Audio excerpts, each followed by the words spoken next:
Hey, we're live. Welcome to the Massive Iron channel. I'm Steve Shaw. Massive Iron Live. Happy Friday, everybody. Hope you're doing good. Let me know where you're tuning in from. What's going on with your day? I'm joined by Robert, the supplement engineer down in Tejas. That's Texas for you that don't speak Tejas. Robert, what's going on? Steve, it's Friday, man. I'm here looking at your big, beautiful face again, and it is ready to drop some knowledge on these people, answer some questions, and have some banter. This is the highlight of my week.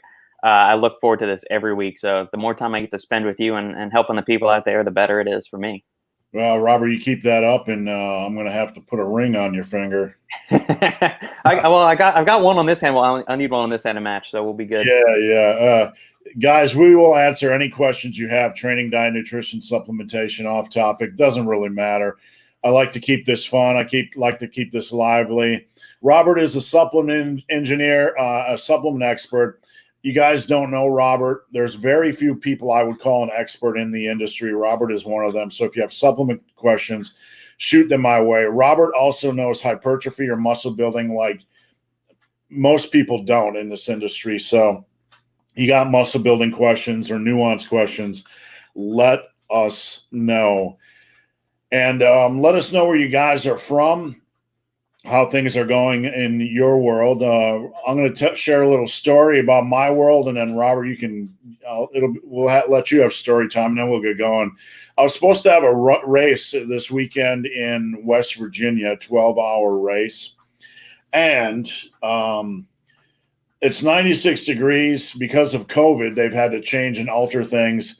There's no aid stations. There's no ice. There's no water stations. You're basically self-supportive in 96-degree heat for 12 hours.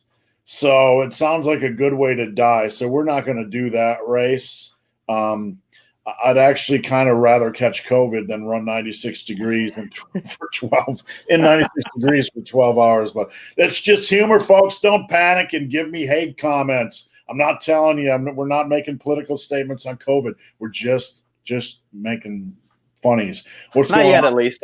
Give me a few shots of bourbon, and then we'll start to pontificate about the finer points. Oh my God! You can't even crack a joke nowadays without getting 2 hate comments. It's just crazy. I know. How far is West Virginia from y'all, Steve? Not far. I mean, 2 hours and 45 minutes, 2 hours and a half at the shortest. Oh, that's not bad at all. You drive. So yeah. Okay. So you're ready to rock? Ready to rock, Robert? Let's dive in deep. Balls deep. Let's do it. Deep. And then, you know what? If anybody has any topics, gaming, movies, baseball. I just signed up for MLB the entire season for $49.95 because I'm so sick of nothing to do that I'm just going to sit around watching baseball games because I'm tired of looking at Netflix and Amazon finding no movies to watch that we haven't seen already. Did you watch the UFC card last Saturday? No, we've yet to dive into that, so I missed that. Gotcha. That was the first UFC I've watched in a long time. I mean, I've got a history in Taekwondo. I've got a black belt in Taekwondo, so I've always enjoyed the fighting sports, or I guess mixed martial arts, and Taekwondo tournaments and all that. So it was kind of good to get back into that and see that that was the lone live sport that they had. So I guess I'm gonna probably get the MLB package this coming week too, because baseball is getting kicked off, and I'm dying for some real sports. Sandy and I have actually started going back and rewatching the entire LSU 2019 football season, because obviously we went undefeated, won the national championship. So last Saturday we watched the first 2 games, which was us putting the beat down on UT, and then this week we'll start for the next couple of games. Yeah, baseball is only like a 60-game season, so it's kind of exciting for me. Like, it's kind of like, hey, we're already in the playoffs. Every game literally matters this year. So we're bored out of our minds. We're looking for something to do this weekend. There's the FC Cincinnati, no games, no baseball, no nothing. So we're just bored. Yeah. All right, let's roll. Rahan, looks like I'm early. Still paying for child support for the last time I came so early. Still paying for child support. I don't know what that means, but I'm sorry to hear that. What's going on? Would you list from Edinburgh? 61 light rain. I would take that right now over what we have right here. Modern Stoic is up. And again, guys, let us know where you're from. Post up your questions. If we miss your questions It is not us ignoring you. Continue to post them. YouTube is glitchy. Slim 56. Watching big, hairy, ugly dude and Robert while doing some close grip benching. Doesn't get any better. I want to see you hit a PR on that last set. So make sure you're taking it to the limit. Joachim Christensen. Hello from Norway. I'm at the gym now, second week after they opened again. Glad they are opening. I believe some of my UK clients are opening this week or next week, thankfully. How are gyms down by you, Robert? Are they still open? I know it's kind of chaos in Texas. I mean, the governor opened up stuff and then he closed stuff to appease, whatever. And then so restaurants and bars are closed completely, which also means all the distilleries are basically closed. Since they get lumped in under the bar categorization or whatever. Restaurants have had to scale back considerably from 75% down to 50%, and some are down to 25%. Gyms, as far as I know, they're still open. I don't know if they're making people wear face shields or something or not. I hope not, because that's, pretty dumb. Yeah, I got some clients that have to wear gloves and a mask. Gloves at the gym. No way. I mean, not anti-glove stuff aside. If you're trying to use lifting straps and gloves at the same time, I mean, it's just really awkward. Ben on Adventures. Hey, Friday crew, I'm getting close to a 300-pound floor press. That's rare air. Well done. Nice. Except on the internet where everybody does a 300-pound floor press. But I'm being patient and letting it come to me rep by rep. Good job. How's it going in my work day? I hope Ohio doesn't totally close down. Hopefully not. We've only had in Ohio, we've only had 8 COVID deaths for folks 55 and under. So healthy. And if you consider how many unhealthy people there are under the age of 55, I consider that a miracle. So I'll just leave it at that. But Ben on Adventures getting a 300-pound floor press on the internet. Everybody does this, and I've made a video about hitting 300, 315. And I always take a lot of heat saying most guys will never get there. You know what? I got a huge client base, and most of them don't bench 300. And they are working really, really hard. So I'll just leave it at that. Chris Galore, what's going on? Stan, what's going on in Norway? We got a question from Morocco. Have you guys ever visited this country? Pretty much sunny and hot here. No, I have not. I know very little about Morocco. Robert, do you know anything about Morocco or the Moroccan economy? No, I've had some Moroccan cuisine before at a little food event we went to where it was kind of like an eat around the world thing. So I've had some Moroccan cuisine, but I've never actually been to Morocco. The only countries I have been to are Mexico, Canada, and Italy. I've been to Canada, Australia, Scotland, England, and New Zealand. I think. Although I would classify California as a different country because it's so radically different. We'll leave it there. I'll put California as a separate. Sometimes I think it'd be better for the United States to disperse into a union of their own countries, because states are so diverse. Each state almost has its own personality. It's very much like Europe in that sense. Yeah, especially being from New Orleans. If you're in New Orleans, Southeast Louisiana is so different than Northwestern Louisiana. It's insane. Right. Chris, I look forward to these Friday shenanigans. Thank you, sir. Post all the questions up, folks. We will stay on as long as you have questions. If you have no questions, we will unplug from the internet and start Friday early. Stian, do you know Master Per Anderson in Taekwondo Federation? Rob, you ever heard of him? I do not. The school that I was a part of, we were not in any official federation or alliance or anything like that. We were a free agent that we like to go. So the way a lot of the Taekwondo schools work is that if you belong to ITF or ATF or some of these different federations or ATA, you can only go and compete in those tournaments that are sanctioned by that federation. I guess that's kind of similar in powerlifting.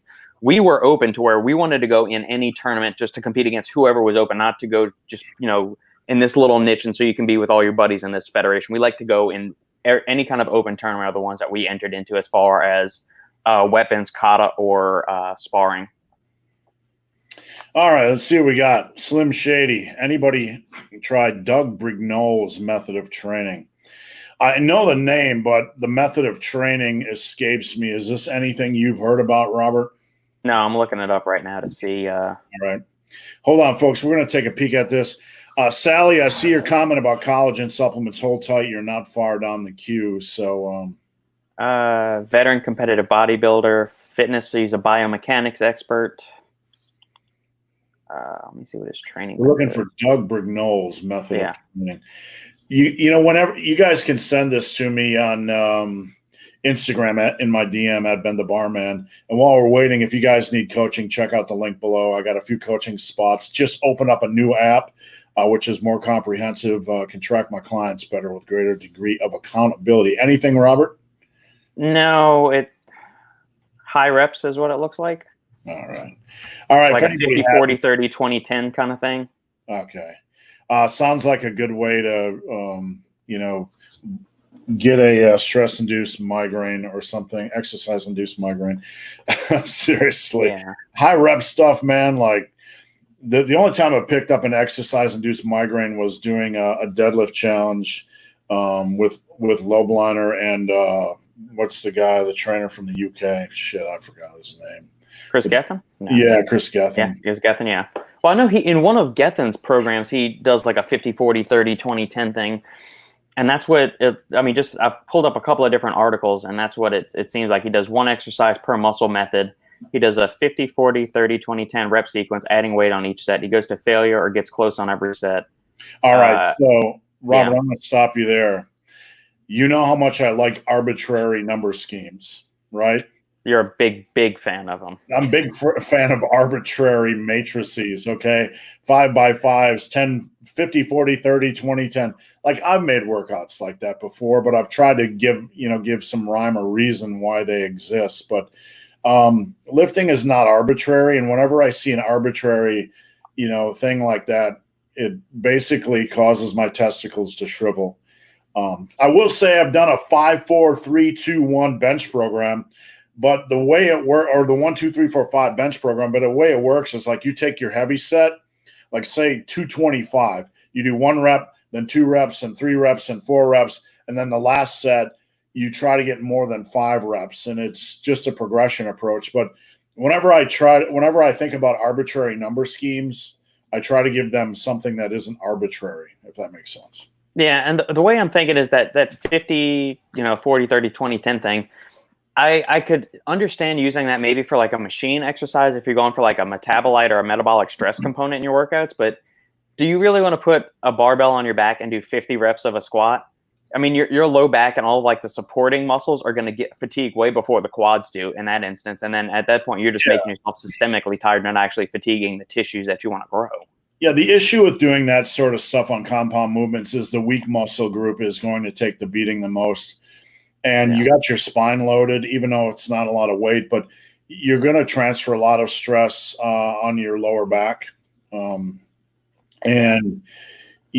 potentially on your knees. And like the weak muscle group is going to give out first because you're under a lot of just putting 135 on your back. If you have to sit there for 3 minutes with 135 on your back, you're going to start to breathe heavily as well. It's going to be an anaerobic challenge. Aerobic challenge. Anyway, all right, let's move on. Stan, do you think a human being somewhere in the future will lift 600 kgs in a deadlift? No. That's a fuck ton of weight.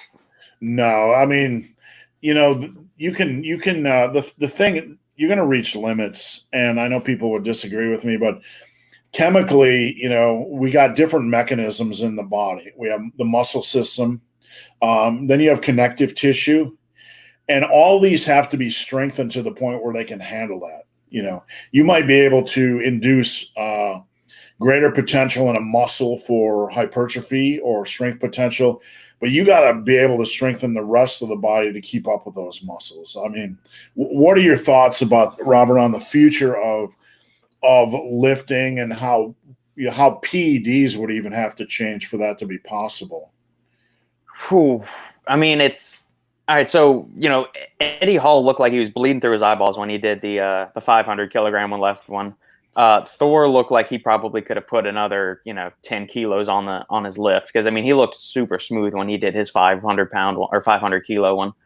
Um, the biggest concern, like you mentioned, is the ligaments and the connective tissue, because muscle adapts and recovers much more quickly than those other ancillary components do. So I think the human skeleton in and of itself, and just like human physiology, has a limit. And I'm not sure, even if you continue to cram it full of as many drugs and chemicals and everything else you can think of, if there's going to be a limit to where the human body, no matter how much other stuff you're putting into it, it's not going to be able to compensate and meet you up for that. So could we maybe get to 550?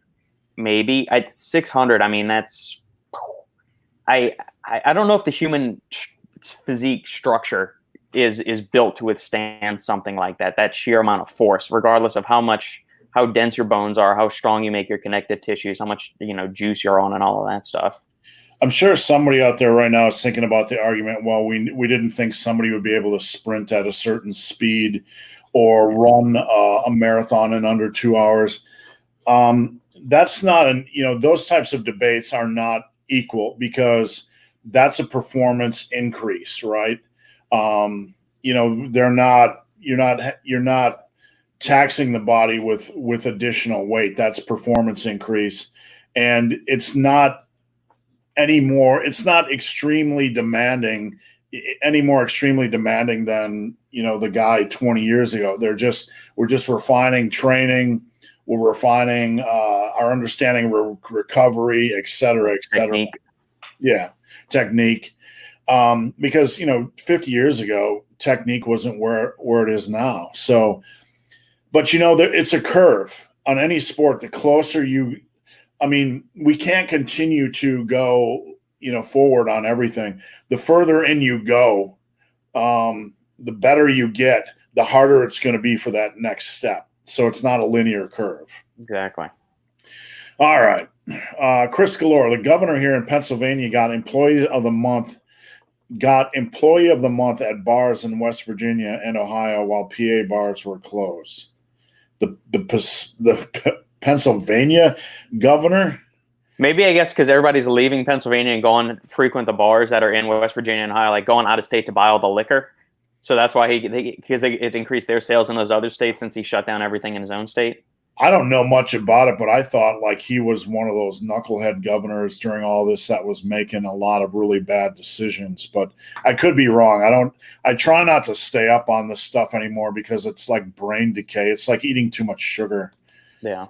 Buffalo Sabskis. All right, from Buffalo. Been in the 90s here. First time we hit 90 in 5 years. Bored like crazy, waiting for NHL. I used to be a big Sabres fan. I'm not gonna lie. Dominic Hasek was my man. I have his jersey upstairs. And man, I used to love the days when Buffalo used to play Colorado.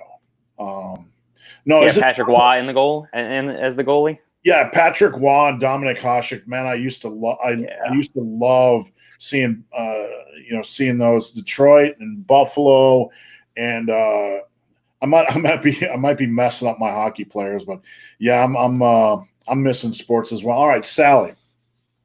Supplement question. I keep seeing ads pop up for collagen supplements. Does collagen really work for hair, nails, etc.? Yeah, so collagen is the main structural protein in the body. So it is used to make everything from like your eyeballs, your eyelashes, your bones, your muscles, your skin, hair, teeth, nails, anything that is a structural component of your body, collagen is involved with. As you get older, like everything else in the body, your body's ability to naturally synthesize it or produce it declines. So supplementing with collagen has been shown in a few different studies to improve skin elasticity, skin quality, hair quality, improve how brittle the hair is. So yeah, it can be that. You want to look for hydrolyzed collagen peptides. Take a dose between 10 to 20 grams a day if you can, preferably with some vitamin C, since vitamin C is involved in the collagen production process within the body. So do that, or you can look for this is a derived peptide of collagen called UC2 collagen. So it's undenatured type 2 collagen. That's a 40 milligram dose. And you'll see that in a few of the like the women's beauty supplements and stuff. So it actually stimulates your body to create more collagen. So you could attack it from either, or you could take the hydrogen collagen peptides, like in the collagen protein formulas. And if you need some decent forms, look up My Obvi is a decent one, and One Up Nutrition makes a decent quality collagen supplement as well. So if you're looking for a collagen protein powder, those are the two really good ones. The Vital proteins at the stores that I usually see a lot of, those tend to be fairly overpriced from what I've seen. Or you can look for the UC2 collagen, which is a 40 milligram dose. All right, I'm gonna before we move on to the next question, guys, I want you to keep the questions coming. Post them all up. We'll answer everything. We usually are on for 2 hours. I want to ask a question of people watching, because I was a huge sports nut when I was a teen. Man, I would watch everything, and it was a glory days of ESPN. You'd have Australian rules football on, and all these kind of unique sporting events, Canadian rules football, and all kinds of fun stuff. But like, there are sports I liked back then that I don't like as much now, and sports I like now that I didn't like as much back then. Like, baseball is still my go-to sport. I love the statistics, the nuance. I just, baseball bores the shit out of people, but I love it more because it's a chess match. So I still love baseball the same. What do you think about the shift that they implemented a couple of years ago into baseball, where they can do that with the infield? Do you think that's help or hurt the game? I don't know. I don't like rule changes in baseball much, unless it speeds up or prevents the game from slowing down, too much. So, the only rule change I'd like to see baseball enact is getting away from pitchers hitting completely, because it's tedious and it's boring, and it provides very little value for the game. Yeah. But like, I want to ask anybody watching, are there sports you like more now that you hated or disliked when you were younger? And there are sports that you really liked when you're younger that you don't watch as much now. Like hockey, to me, I absolutely love hockey. Hockey is fun to watch. I love going to live games. I love hockey. Rugby's fun for me. I mean, I love rugby. I wish there were some rugby teams around here where I could watch it more often. Soccer, I like a little bit more than I did when I was younger, but it's still, I'd rather watch hockey. So, just curious if there's any sports people watch more or less. I'd rather watch a college football game than a pro football game these days. Yep, absolutely. So just curious what everybody else thinks. Let us know. All right, Slim. I hit sets of 12 reps on 155 close grip. Not much, I know, but hey, don't be dismissive of that. That's good work. Anytime you get into that range for 10 rep sets, that's good for hypertrophy, and you're on a really good path. So well done. Larry S., are there benefits to bodybuilding by also training to be a lot more flexible? My body seems to be stiffer since I started bodybuilding. Well, Robert, I'm going to share a few thoughts, and then I'll let you have it. There was a point in time, like in the 80s and 90s, where, everybody was still talking about being muscle bound. And then people would say, that's kind of a myth. You don't really get muscle bound. I want to tell you for a fact, I'm muscle bound. I cannot touch certain parts of my body. I cannot touch my back anymore. I can't touch my shoulders. It's like, I just can't, because I'm too big, and I'm not exactly a mass monster, right? So are there benefits to building muscle?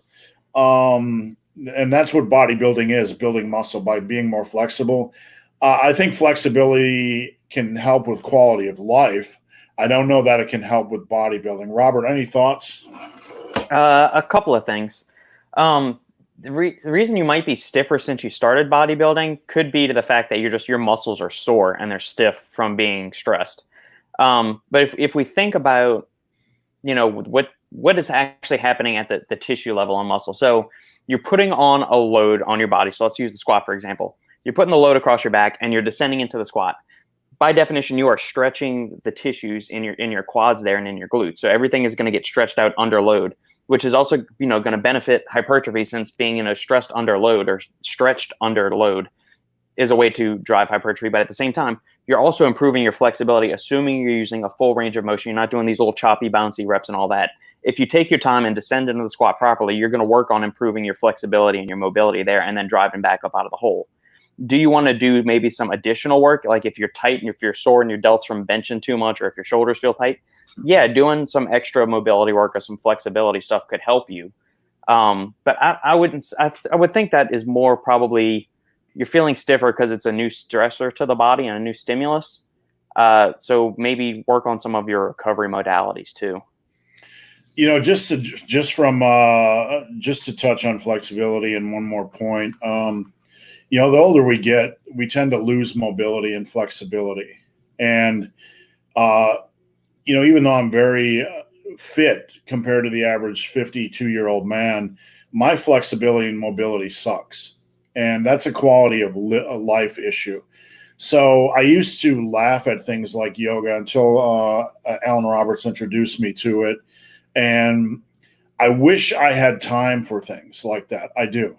I don't have time right now because of the investment I have in running and then trying to get in lifting as well. But I think when you're young, you don't think about flexibility and mobility as much because you're pretty much rocking and rolling. But it's something to take seriously once you start getting in your 30s and 40s, because if you don't stay on top of it, once you hit 50 like me, you can feel like a steel beam that doesn't bend in any direction. So my wife always laughs when we're trail running. I fall a lot because there's a lot of roots and rocks and things out there. But when I fall, she says I fall like a steel beam. I just kind of fall with a thud in a straight line and then get back up. I want to get that on video just so I could have a good laugh. I'm sure we'll get it on video here. Art Vandelay, I pulled a 355 deadlift for 3 reps at 155 body weight not too long ago.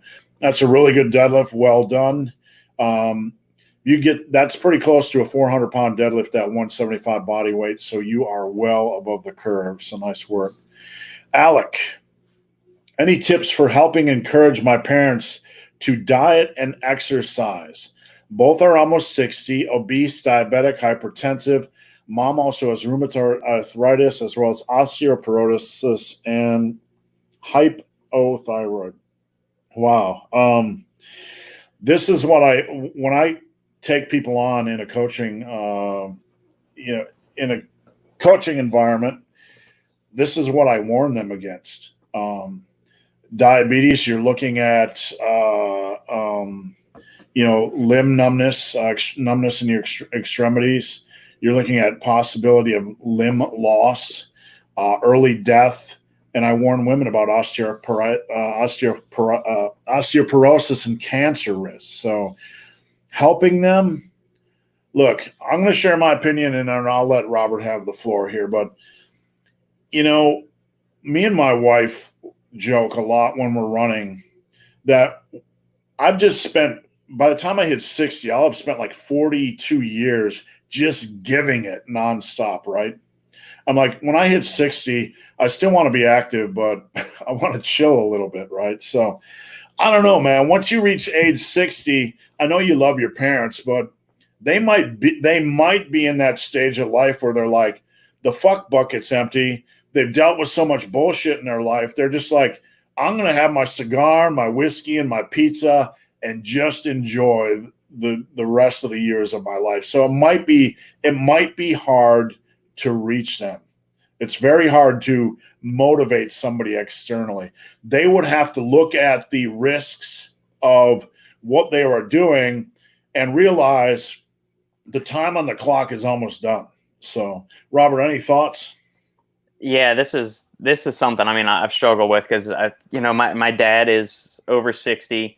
Members of my family are obese. My family and my extended family are obese. They have hypertension. They are diabetic.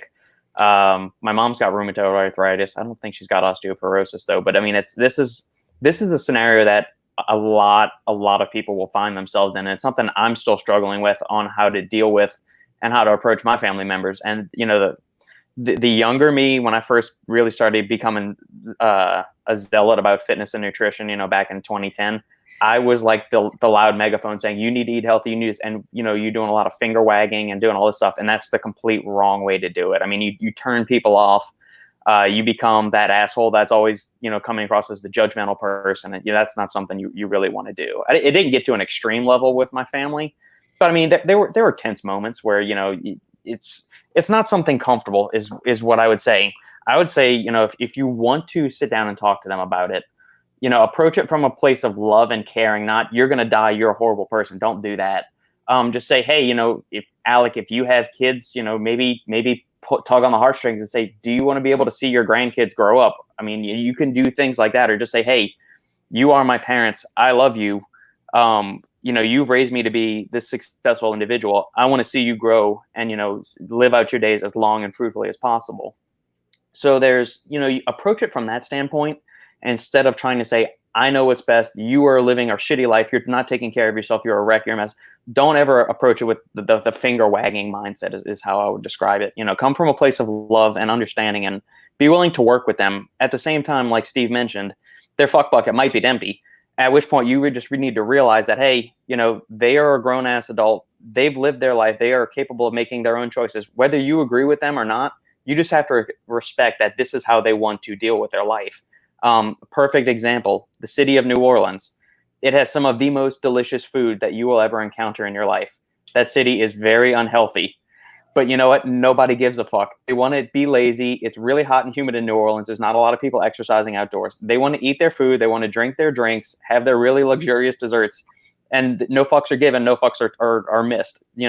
Some people are like that, and you have to respect that. Do what you can and lead by example. And if, eventually that might get them to turn around. So I hope that wasn't too long of a rant. No, not at all. I mean, look, I like being active. And you like being active, and we like but I also like cooking, right? I mean, I love cooking and I love beer. There has to be a balance there because I can't, I tell people to avoid flour and sugar, but occasionally I'll see a recipe that involves flour and I want to try it. Like my wife's never tried okra, so I'm going to try some fried okra this week. Good. So good. And I do that very rarely, but there's balance in life, right? Yeah. And, for some, their goals are not our goals. They enjoy eating and drinking and relaxing, and I don't know their life stresses. My mom, she is 76. She's had 2 knee replacements and 2 hip replacements. All right. She's been overweight her entire life, 220 to 240 pounds, but she has worked her fucking ass off in a laundromat, for 40 years, worked hard. She hasn't sat on her ass to support her family. And she has all kinds of stresses that, back in the 70s when my father left her, there was no enforcement of child support. So my mom had to work her fucking ass off just to put, fake cheese on the table, right? So the point is people go through different levels of stresses and strains in their life, and we don't always know the burdens they've carried or the struggles they've been through. And people like my mom, at the end of the day, she just wants to sit down and watch a fucking baseball game and not be bothered, right? Right. She just worked in a laundromat for 10 hours moving. She doesn't want to go for a walk. She wants to have a piece of pizza and watch a baseball game. So I get it. It's not easy. And I think we have to have some perspective when we deal with other people that it's not always cut and dried. Our main goal is to love people, right? To love people, plant seeds, don't bulldoze for us, right? Don't go into their life and bulldoze them.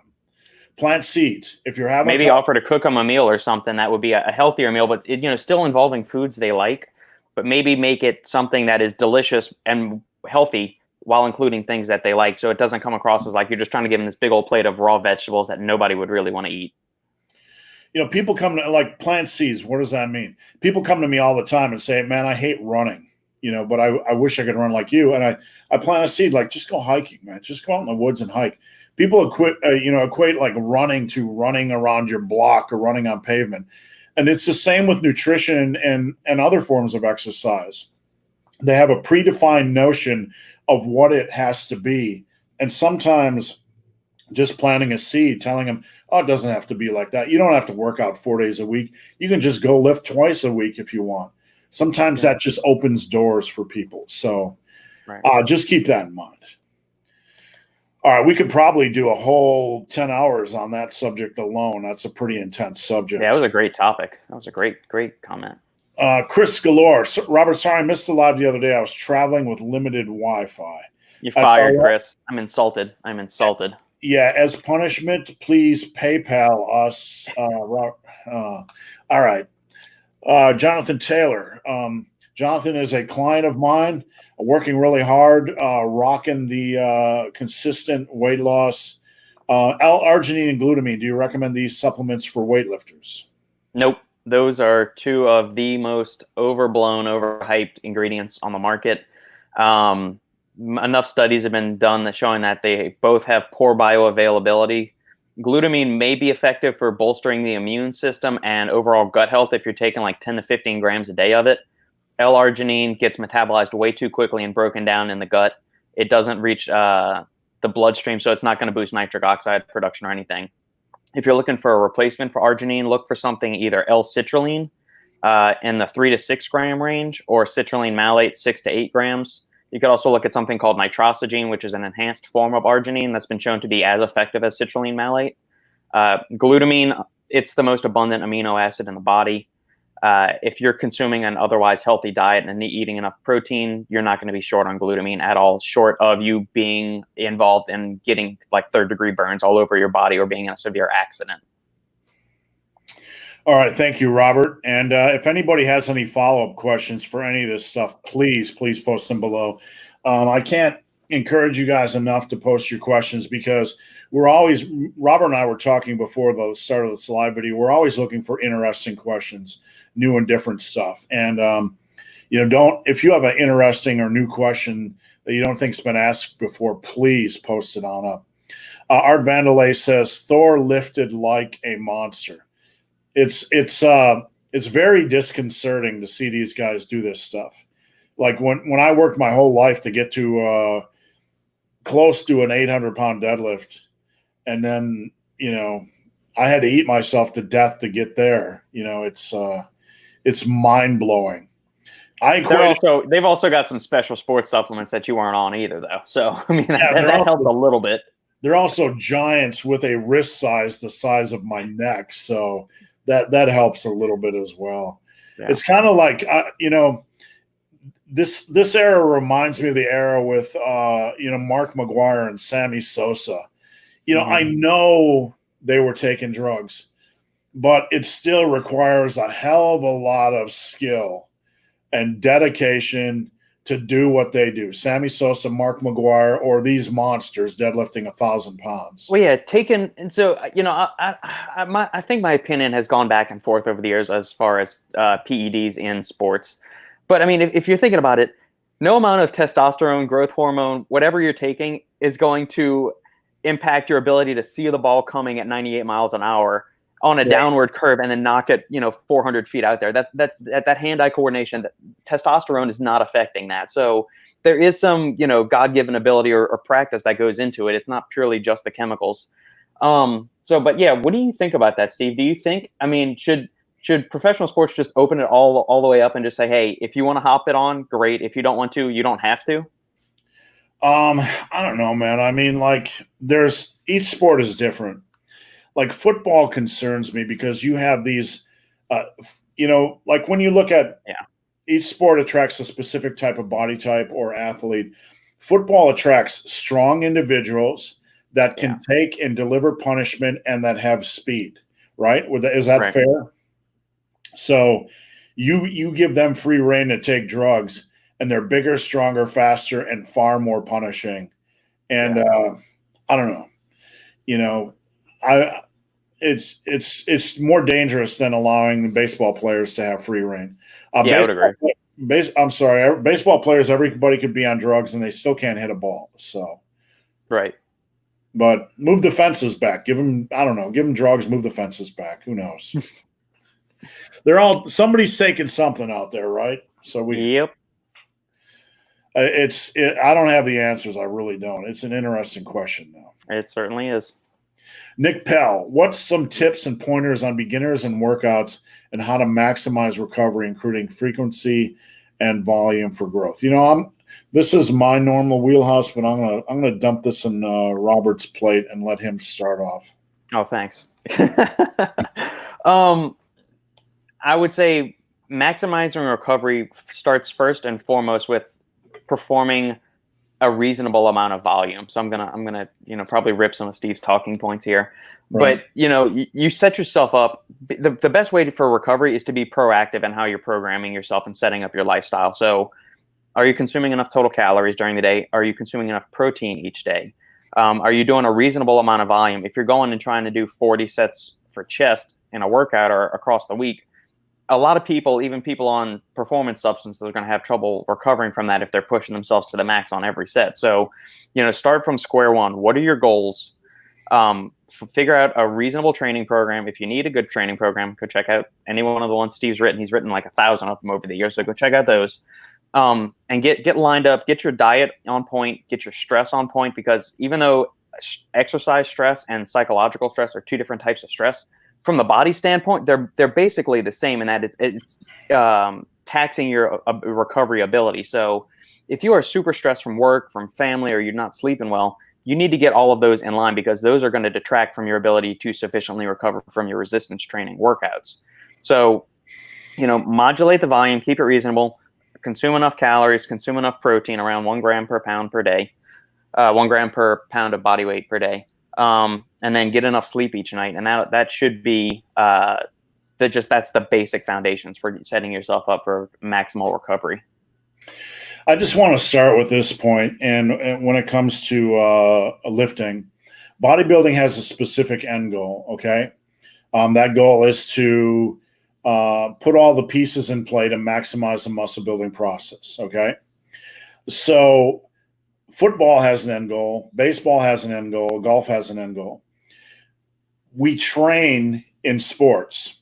We train a specific way in football, a specific way in baseball to reach that end goal, which is to hit a ball better, farther, run faster, catch a ball better, etc. Bodybuilding, muscle building, strength training is the same thing. There are rules in place for a reason.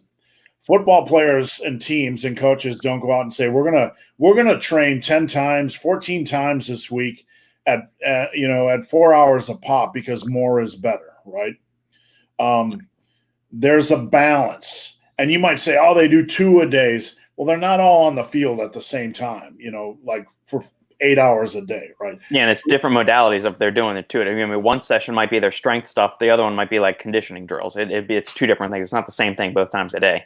Right. So we have to understand that in training, we have to play by the rules. We have to make sure our volume's in place. We have a reasonable program. And then we have to trust the process. So we don't go overboard on volume. We don't go overboard on frequency. We do something that's reasonable. And to the guy that says, I really like lifting, and I want to go back to the gym like 700 times this week, my typical response is get another hobby, get a Pornhub premium subscription, go hiking, do something. I don't really care, but training has a specific end goal. So be really careful. You can push it up to 5 days a week, but play by the rules. That's really the main thing you need to understand. And it's going to suck. It's going to be hard. You're going to be pushing for progression. Nail your nutrition, nail your sleep. Train, say your prayers, eat your vitamins, Hulk Hogan. Bill Leach, funny, our lows right now are higher than 90 degrees.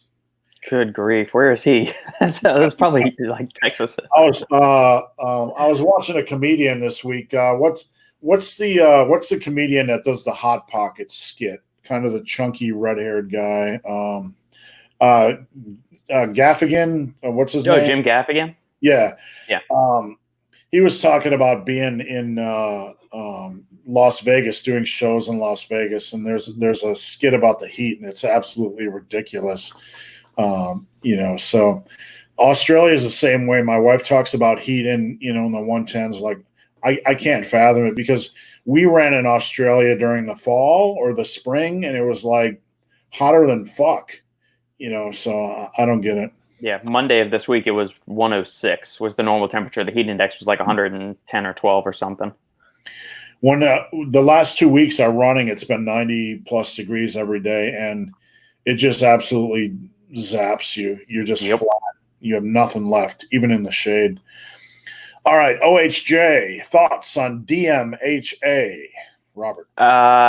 It was a stimulant that was kind of crowned as the heir apparent to DMAA, the 2015, 2016 timeframe.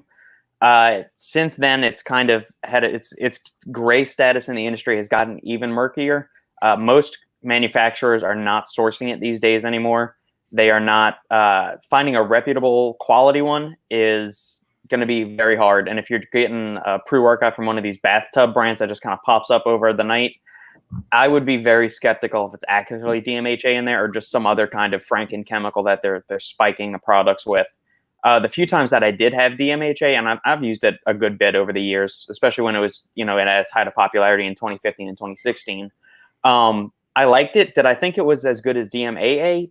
Probably not. It's got a little bit different of a feeling, whereas DMAA gives you like this tunnel vision, almost like an angry feeling is what I got. DMHA was more focused but euphoric at the same time. So it's happier feeling.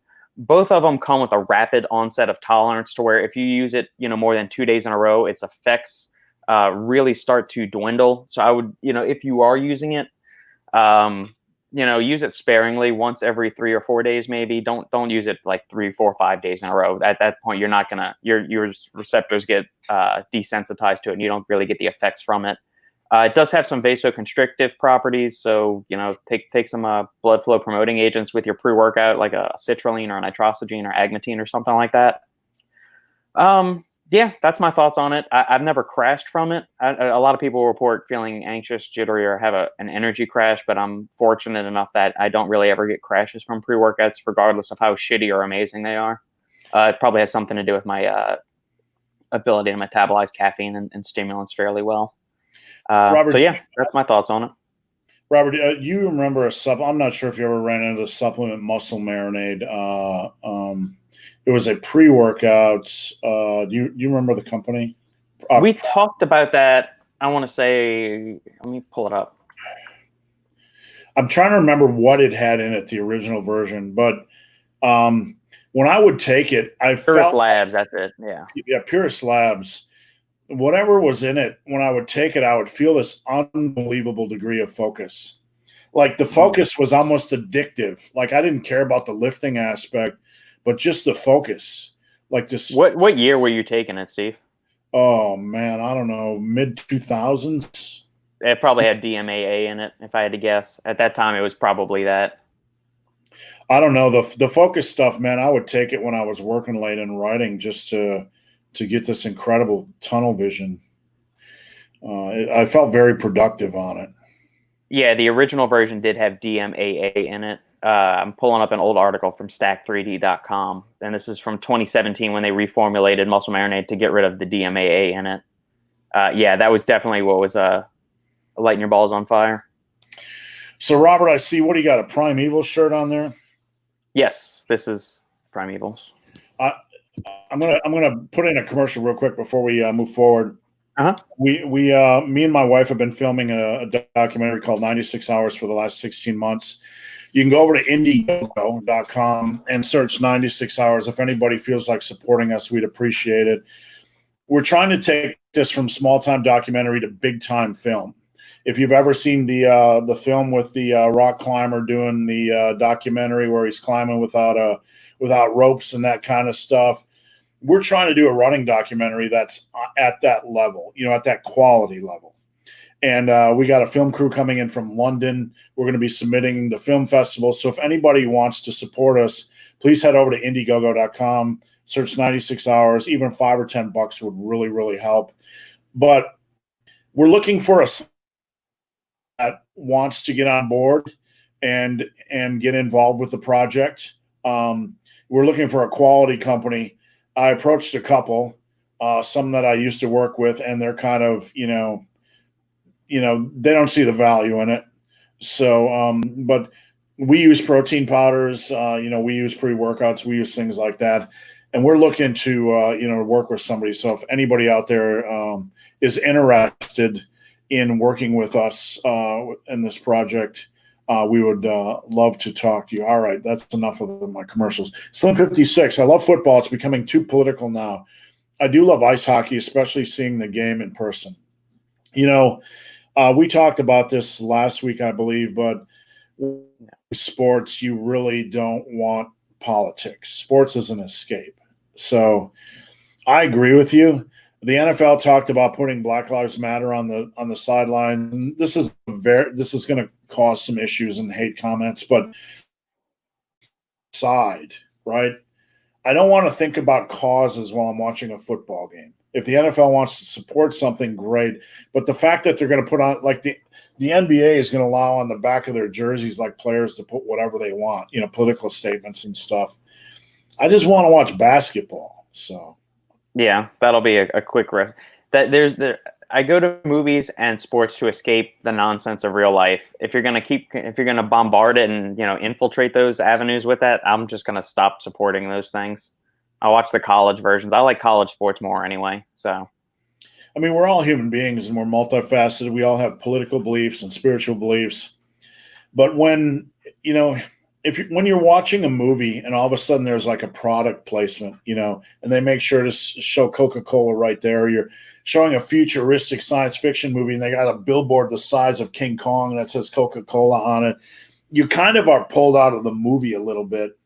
And I don't like that. I don't like that at all. Same with football. Yeah. All right, Modern Stoic. For real football, soccer, you need to watch the Euro Champions League and the England Premier League.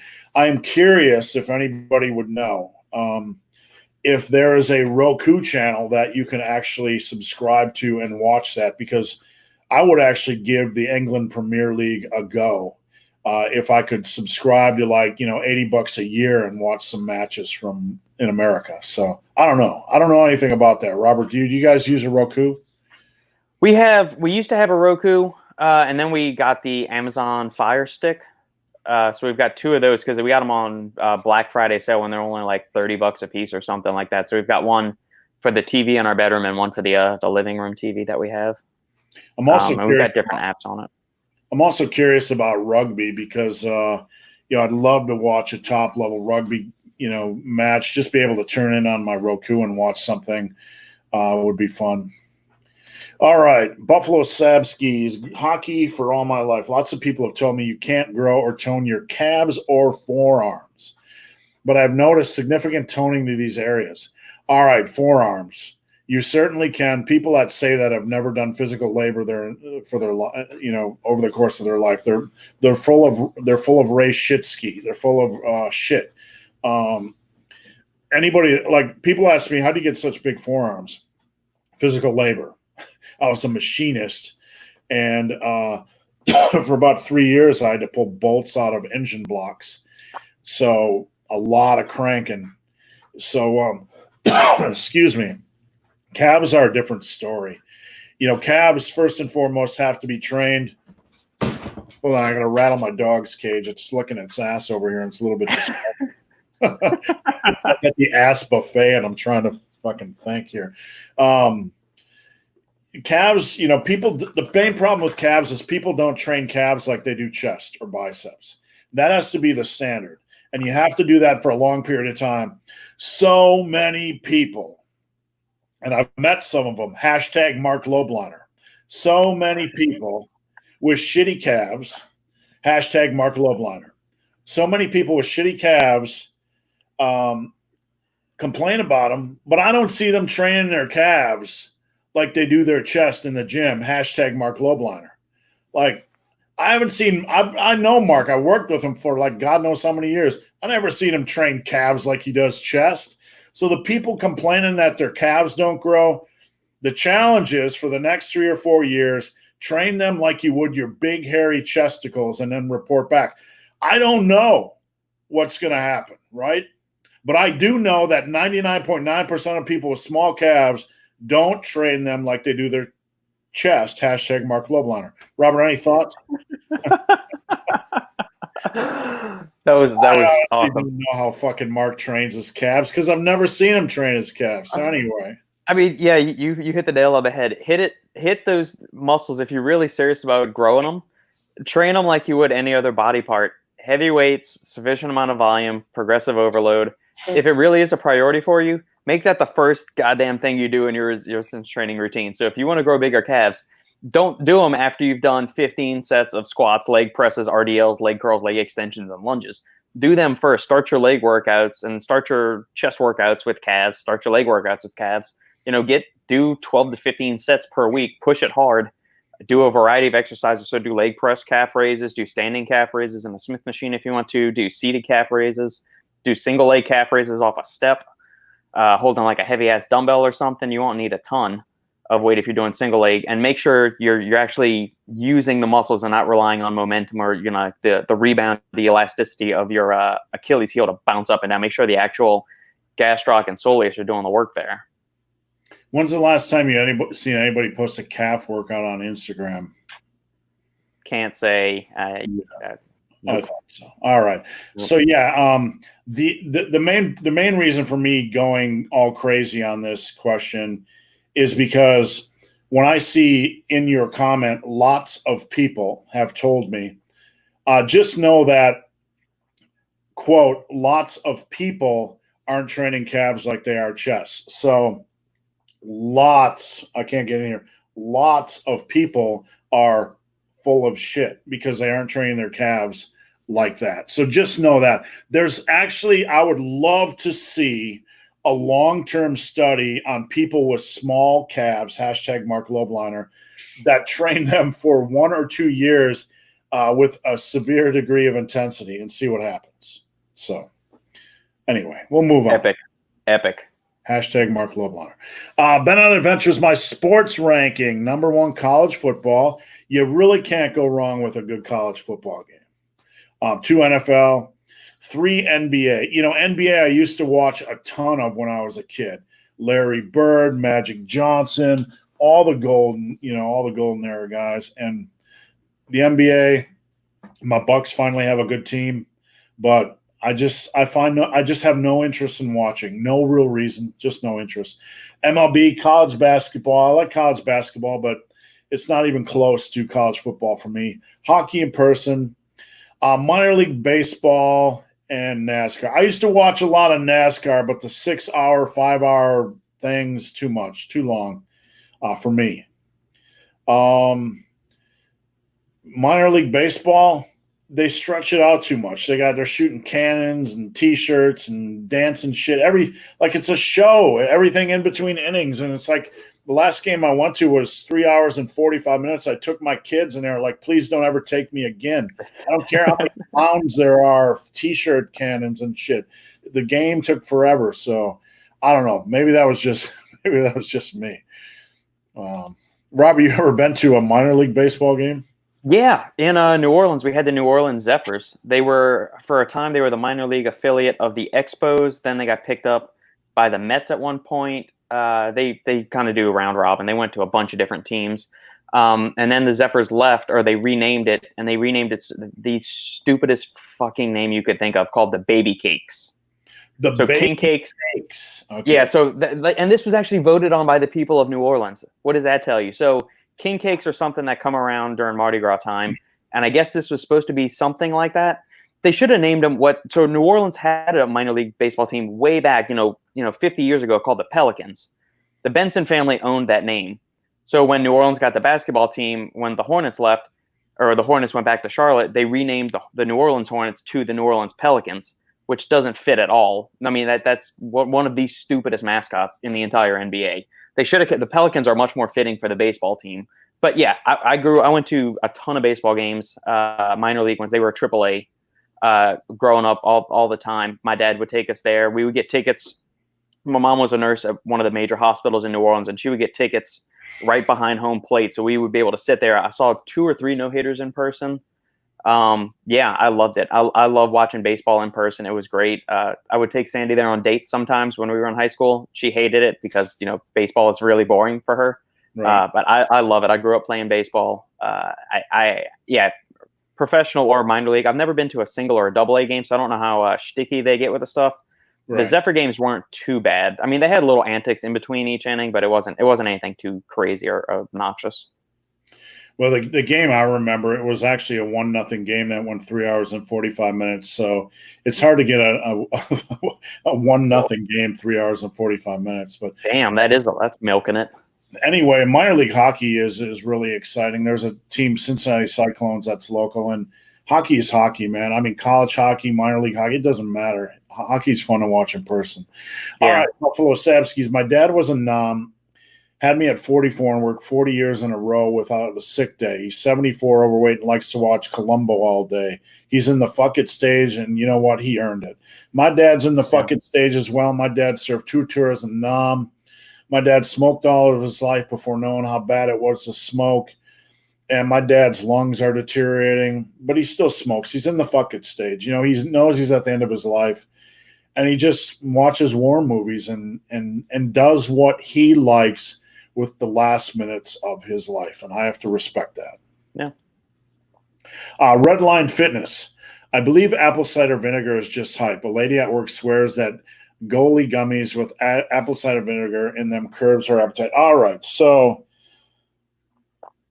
apple cider vinegar, right, Robert?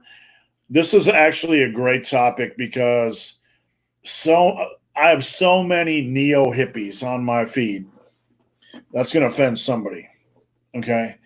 That are like, apple cider vinegar, and I just fermented this, and I just apple cider vinegar fermented that, and I'm like licking kimchi and all this kind of shit. And like, I mean, seriously, I'm like, enough, you know? Apple cider vinegar, is it hype? Am I missing it? Do I need to add more? Do I need to ferment some shit, Robert? What's going on? I don't know. You might not remember this because we did a lot of articles together, Steve, over for Tiger Fitness. You gave me you had me write the definitive guide to apple cider vinegar. So for all the people listening to this, go check that out on do a search for Tiger Fitness apple cider vinegar, and you'll see the article that I did. Basically, there's a few studies in just using regular plain vinegar, like white distilled vinegar, not apple cider vinegar, noting a few things and that it might help lower appetite, it might improve skin quality, it might improve hair. You know, all these other like hippy dippy voodoo hoodoo shit. That's gonna be the same as all these studies like eating broccoli is good for your health. No shit. I mean, eating apple cider vinegar is better for your health than eating ding dongs. So right, it's the acetic acid component in there. The mother that like the little goopy gloppy placenta looking stuff that's in like the raw unpasteurized apple cider vinegar.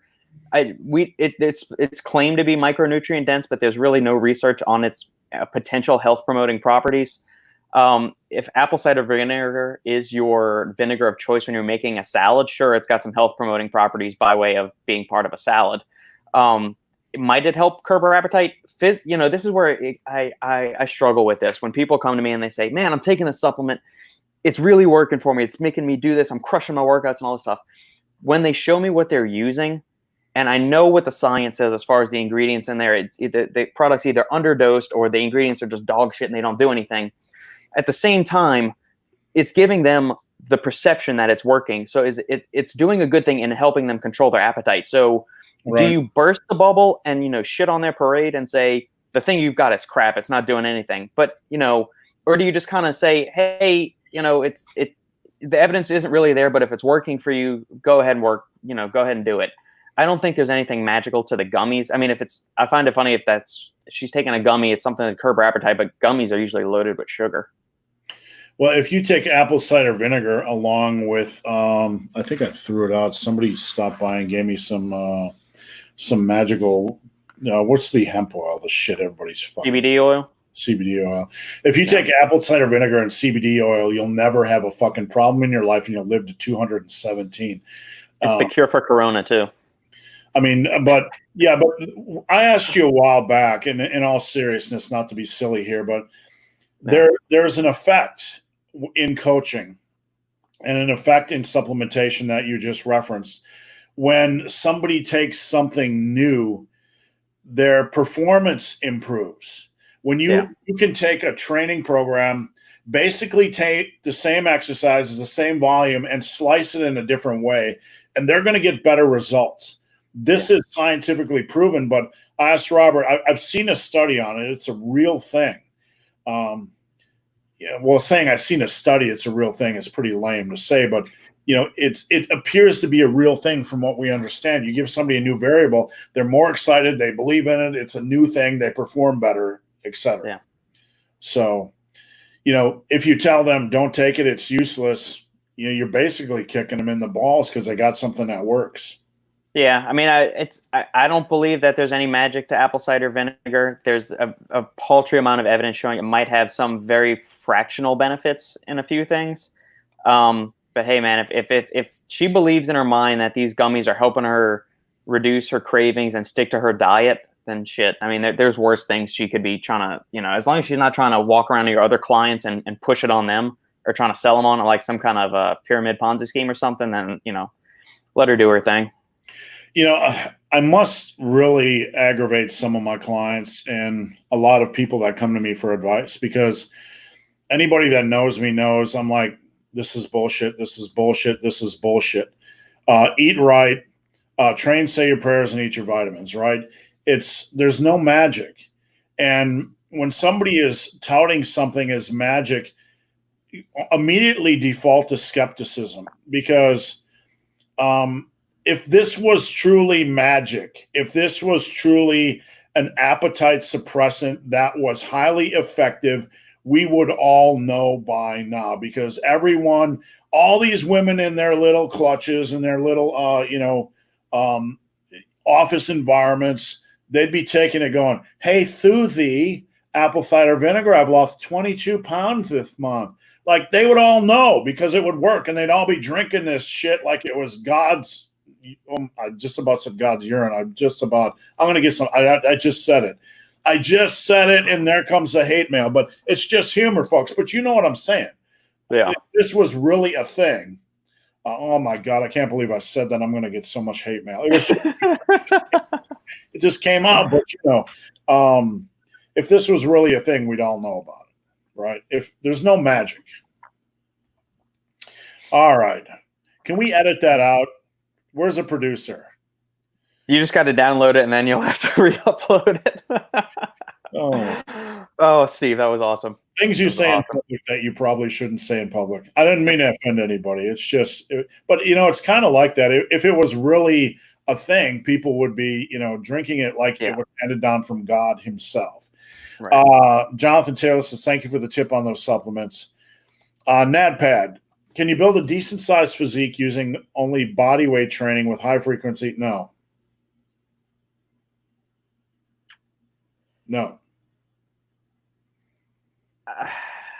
Sorry. I just left that awkward pause. We get this question all the time. I'm just being silly here, but a decent-sized physique, okay? A decent-sized physique would involve, Robert, let me hear what you think. At least the addition of 10 to 15 pounds of muscle, right? That would be decent. I think where my issue with this is the phrasing of the question. Using only body weight training with high frequency and extremely high volume. That leads me to believe like your conception of body weight exercises is strictly regular push-ups, regular body weight squats, and maybe some pull-ups. And, doing those three over and over again is going to get you a little bit of muscle, but you're going to need to figure out some way to increase the challenge to where you're failing in a more reasonable rep range. Or otherwise, you're just going to, wear your joints, ligaments, and connective tissues out and get, overtraining and overuse injuries. So, I mean, yes, you can make body weight exercises more difficult. You can put on a backpack and do, 100 reps of walking lunges, throw 50 pounds in a backpack and go do that. That'll be enough challenge for you to build some, leg muscle. Pull-ups, you can, play with eccentrics. You can wear a weighted backpack. You can wear a dip belt with some plates hanging off your waist. You can do the same thing with dips. You've got to figure out a way to progress these body weight exercises, or you do a more difficult variation of them. So changing your loading position, changing the force angle. So if regular push-ups are too easy, elevate your feet. Work a way to you do a handstand push-up or do dips with eccentric pauses. Do 1.5 reps. You've got to find some way to make them challenging. Just doing the basic standard variations of all of these, you're going to plateau real quick, and you're not going to get much improvement outside of getting a good conditioning effect. So you've got to figure out a way to increase the challenge. Right. Well, Robert, get more tension in the muscles. Yeah, I mean, we've talked about this before. when I went in the military, I was not doing push-ups. I'd spent 2.5 years lifting. I was in pretty decent shape, but I could probably do 12 push-ups, right? 15 push-ups, 20, whatever. I was not good at push-ups. When I got out of the basic training 8 weeks later, we did push-ups every day for high volume. I could do like 80, 90, 102 minutes. I don't know. I don't really remember the numbers, so don't hold me to it. But it was high volume, but it's going to cap out, right? You can't, there's a limit to the return on investment. So for a short period of time, 1 or 2 months, high volume is going to probably be okay. But the key thing here, NatPat, is you need to understand is what you said. I don't have a gym yet. Okay. You don't have a gym yet. So you're only looking at being out of the gym for a short period of time. Do what you can. Okay. Do what you can. Try to find creative ways to challenge yourself that are beyond simple body weight exercises, advanced variations, supersets, rest, pause work. Find a way to get a dumbbell. Find a way to get a dumbbell. Somebody said to me, I don't have a dumbbell. I can't find dumbbells. Get 2 backpacks and load them up with like 8,000 cans of black beans and just do floor presses or something, or flies, or overhead presses with 2 backpacks or something. There is a way to get it done. If I did not have a dumbbell and I could not find a dumbbell and all I had was body weight work, I would find some vehicle, some way to do a press, an overhead press, or a row, whether that's a backpack or some other device. So if you can come up with some creative way to do that, search YouTube. I guarantee there's a lot of ghetto ways to do these exercises. Here, Steve, do you mind if I share my screen for 1 second? I'm going to show everybody. I've talked about this before on the thing, but this suspension trainer is the one I use. It is dirt cheap, and it is a way to make your body weight exercises that much more challenging. All right, they've got several different models. All right, here we go. Share screen. Yeah, share screen. All right, there we go. Share. Okay. Oh, we don't see it yet. Click down at the bottom. I gotta click it. I gotta add it to the stream. All right. Okay. There we go. This thing right here, the NOSK, NOSSK RT17 rope trainer. It's $30. You can get it in red, which is the color I have, or black. You attach these to the ropes. You can do all kinds of shit with it. You can do pull-ups, inverted rows. You can do flies with this. If push-ups are too easy, you can do dips off of it. Yeah, I can. If you're looking for something to do upper body weight stuff and make body weight exercises more challenging, that's the way to go. I got mine off of at Walmart for like $30. So suspension trainer is a lot easier to get. You can do like the inverted rows. Yeah. You can do like the tricep extensions with those. I do those. Yeah, curls with them. You could even do one-arm rows with those things. I mean, if you think doing regular inverted rows is too easy, try doing one-arm rows, rowing your entire body weight up with your legs fully extended or elevated on a platform. That'll be enough challenge to get some serious training effect. All right, guys, we're an hour and 13 minutes in, and I apologize for all the bad humor. It's Friday. Sometimes it happens. We will continue with your questions as long as you have questions, so please post them up. We'll stay on as long as you have questions. Jim Gaffigan, Biff Tannen's dad, nailed it. Bill Leach says, sorry, I live in Phoenix. It was 118 degrees here at my house last week. I'm curious how you guys must have some incredible air conditioning units, because here when it's 90 degrees, I can leave the air running all day.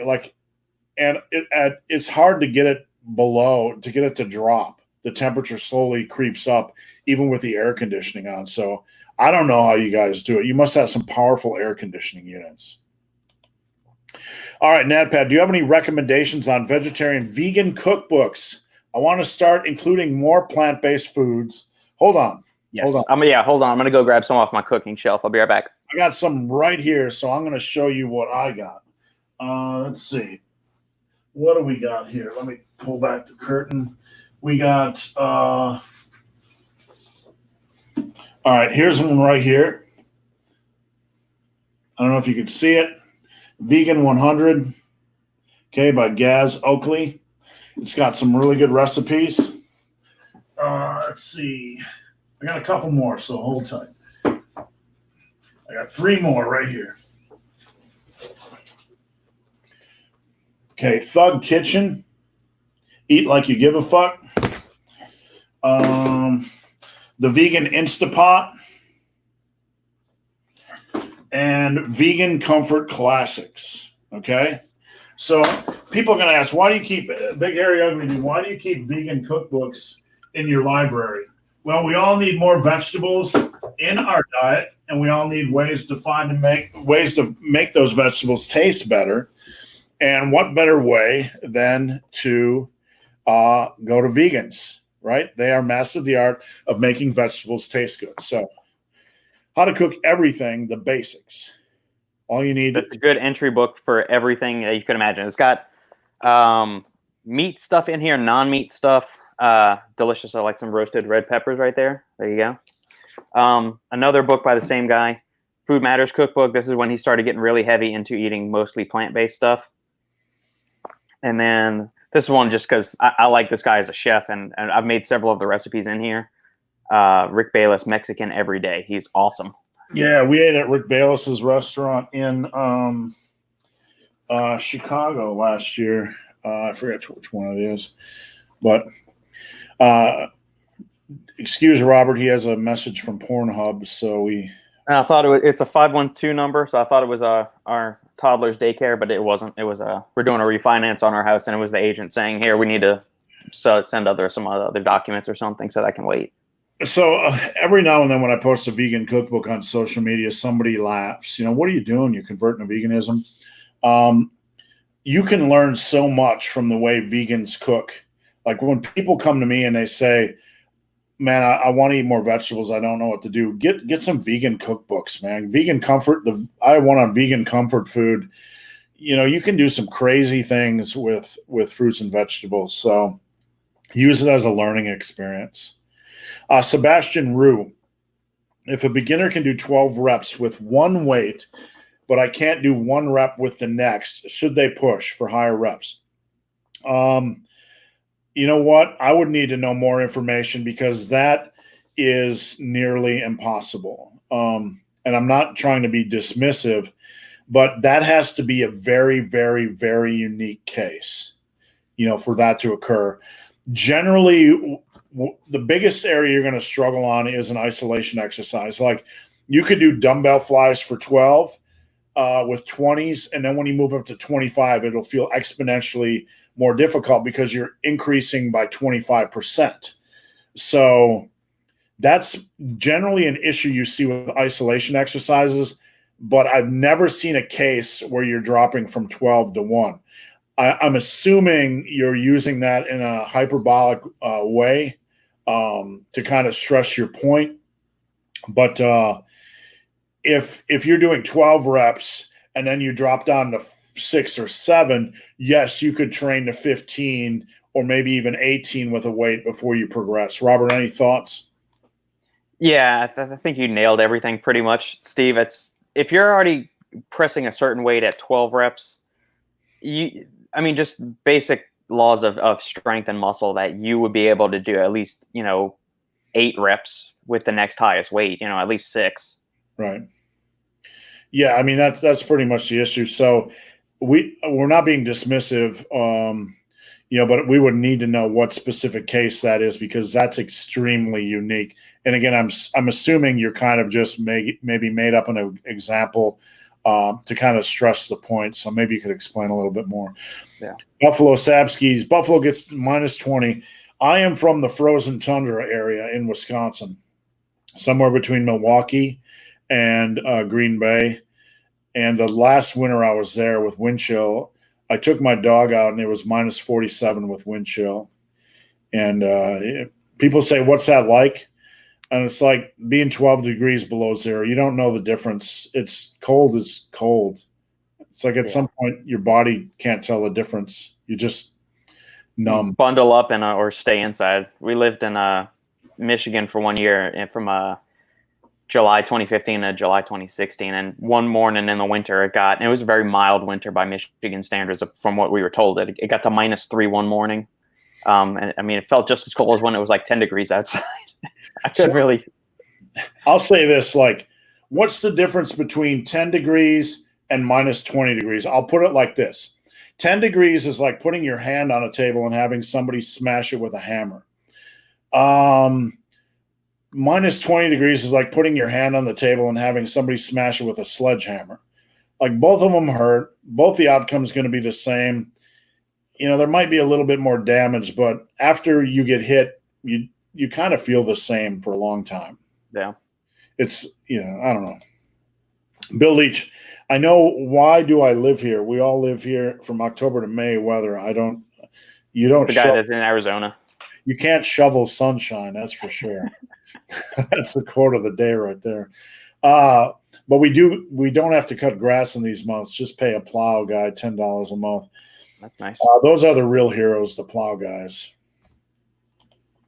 My property, I don't have any grass, so that's the biggest. You know, as you get older, the less lawn work you have to do, the better. Chris, any recommendations to the people whose gyms are finally opening and how to restart? I do have a video that I made about a month ago, and I don't have the specific name of the video. Generally, I recommend a 4-week protocol. Week 1 is 2 days a week, and you're going to hate this. Everybody hates this, but get in, do very lightweight, get moving, get in the habit. Don't kill yourself. You don't want to get so sore that you can't move. Week 2, go in, do 3 sets per exercise, add the weight a little bit more weight. You're nowhere near challenging yourself where you used to be. Week 3, add slightly more weight.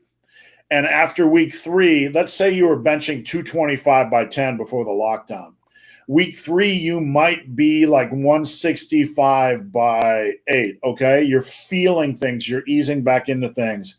You don't want to jump back up to 225. You want to start progressing weekly, okay?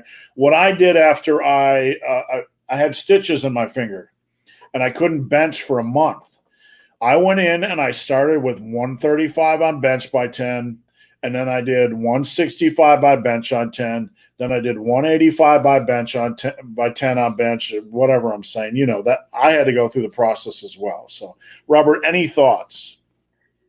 I guess it would depend on what was your status of training during the lockdown when you couldn't get to the gym. Were you completely sedentary? Did you not train at all? If that's the case, then I would definitely take, you know, Steve's progression plan for working back in very, very slowly.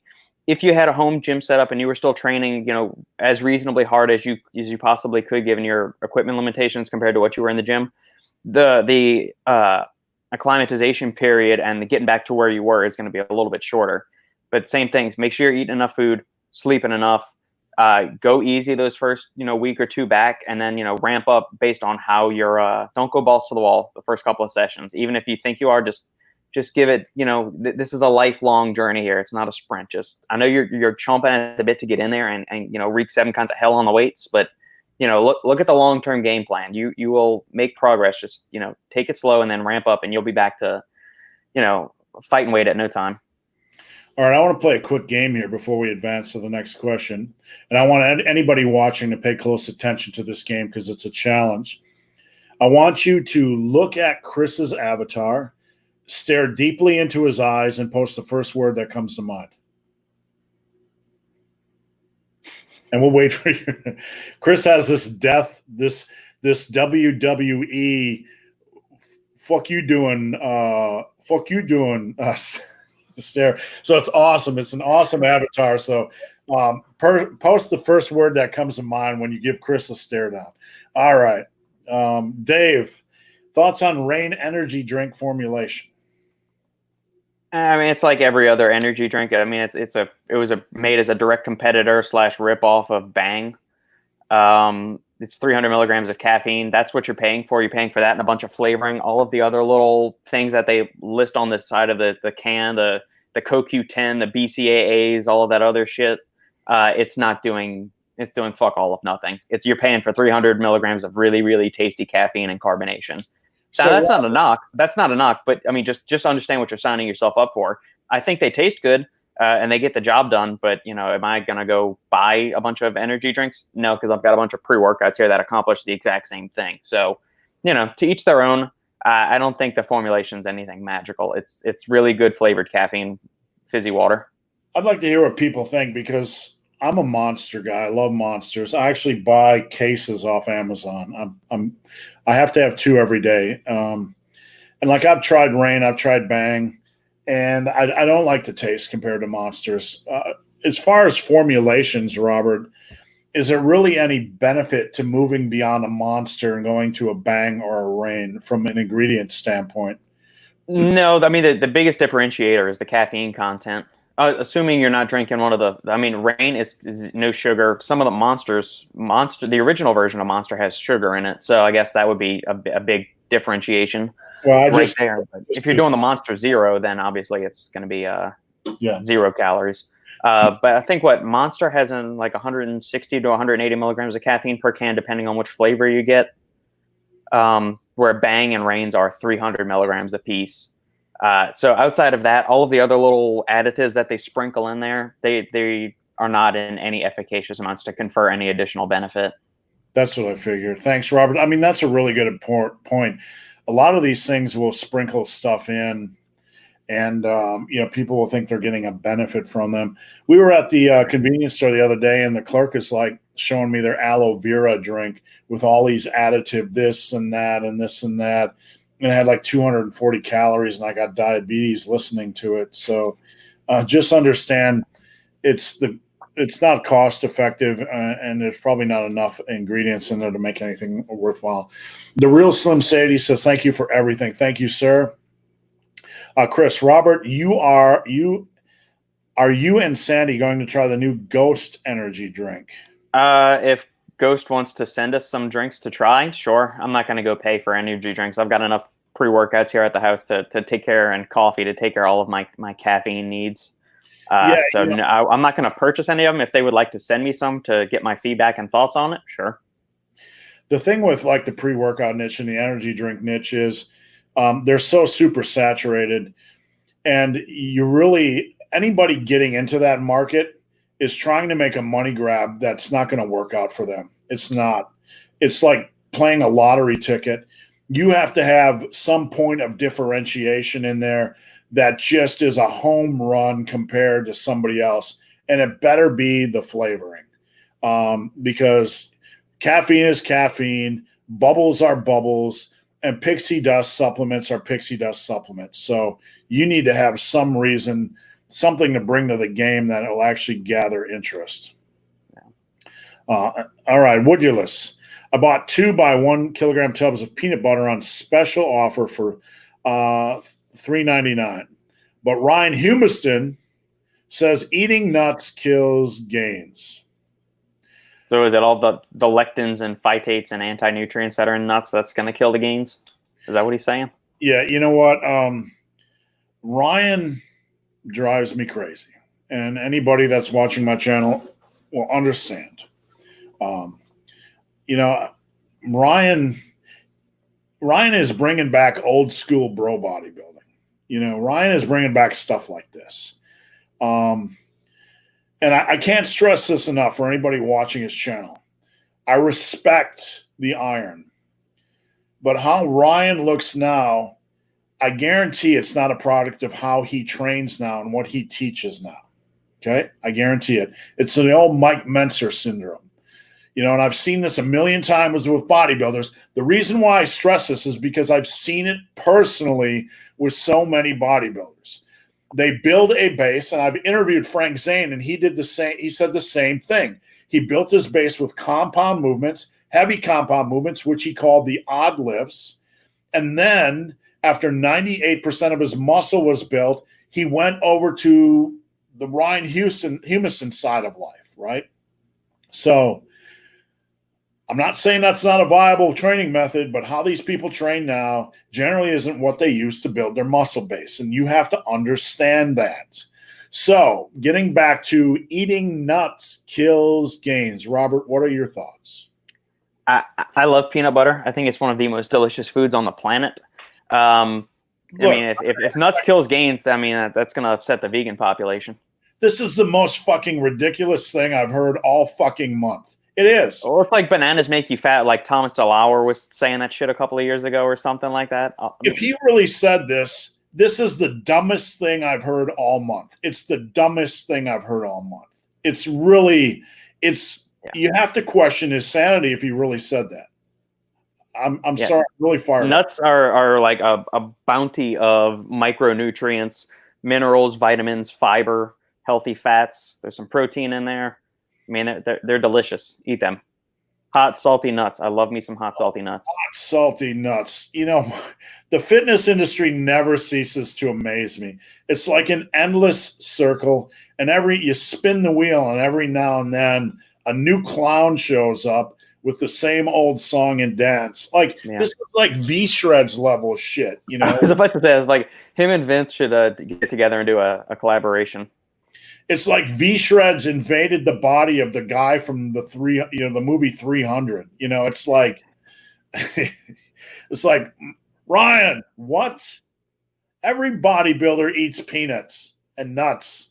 I don't even know that he said that. So somebody else has to verify that. And don't go over to Ryan if he didn't really say this and start a feud. But if he did say this, if he did say eating nuts kills gains, you can tell him that's the stupidest shit I've heard all month. And I don't care if he makes a video about me because that's stupid shit. All right, Timothy. Premier League will stream next season on NBC, new streaming service called Peacock. Good to know. Thank you, sir. Biff Tan is dead. You can definitely grow your calves and forearms. I would agree, but, you know, calves are a crazy thing. I don't think we'll ever know because outside of pro-level bodybuilders, I don't know anybody that's really training them with intensity. Redline Fitness, ugh, my questions aren't posting again. And then he goes on to say, if the question is long, it won't post. That's probably true, and that may be a reason why some people's questions are not posting. Let's see. What did list the same? Just keep posting. All right. Sorry, guys. It's YouTube. I wish I could. All right. Slim56. Maybe BPN Nutrition would be interested in supporting 9 to 6 hours. They focus on running and endurance. That's interesting. Robert, what is I haven't heard BPN in a while. What are their supplements like? Bear Performance Nutrition. It's founded by Nick Bear. His brothers also play it. Nick is a veteran. I think he's in the Army. He does do some endurance events. Their supplements are all transparently dosed. The ones that I tested a while back, just personally used, transparently dosed, well dosed. I think they're based here in Texas too, a little bit north of me, like Pflugerville, Georgetown, Round Rock area. But yeah, I mean, from what I gather, solid guys. The company makes solid products, and their proteins get some pretty good play. All right, let's see. It finally posted. Sorry about the flood. No problem. We're here to help you guys. Thoughts on ashwagandha? I like it. It's an adaptogen, a staple ingredient in Ayurvedic and traditional Eastern medicine to improve the body's ability to perceive, interact, and recover from stress. The issue, not really issue, but I mean, I guess this kind of goes with a lot of supplements, is that with ashwagandha, you need to make sure you're getting a quality form, because if you're just going by the generic ashwagandha form off Amazon or the Walmart shelf or whatever, you don't really know what you're getting. It could just be like the ground up root or the ground up leaves. And certain parts of the plant can be toxic if consumed in excess. So what you want to do is find a standardized form. The part of ashwagandha that really seems to be exerting the brunt of its effects, at least what researchers have identified as, is the withanolides. So the form that I really like is KSM 66. It's standardized for 5% withanolides. That's a tongue twister. So 5% withanolides. Sensoril is another premium form of ashwagandha that's standardized to 10% withanolides. And then Shodan is one of the newer forms on the market that is standardized to, I believe, 35% withanolides. It's great it's been shown or studied for mostly improving the body's stress response, helping people feel less stressed, improving cortisol regulation in the body. They've also done a few other studies in regards to sleep, body weight management, and exercise performance. But the majority of those benefits are as a result of improving how the body perceives, interacts, and recovers from stress. So if you can improve your stress response, then you'll be able to train harder, think better, stick to your diet a little bit more. I like it. I take it, if I'm feeling super stressed out about something, I like it pre-bed just to kind of it helps quiet my mind down at night. The form that I usually buy, it's cheap on Amazon. It's from the brand called Nutricost, Nutricost, and it's the KSM 66 form. You get 60 capsules of a 600 milligram dose of KSM 66 for something like $15. Take one of those each day afternoon if you want to, and that'll last you a good 2 months. So I like it. I hate it in a pre-workout. I don't think it belongs at any place at all in a pre-workout. Like, you'll see a bunch of companies lump it in there these days. But outside of that, is either sleep or afternoon, like, relaxation aid to help unwind after a super stressful day. I'm a fan. I recall when I was at Tiger Fitness, I commissioned a bunch of articles on ashwagandha. I believe I also wrote one myself.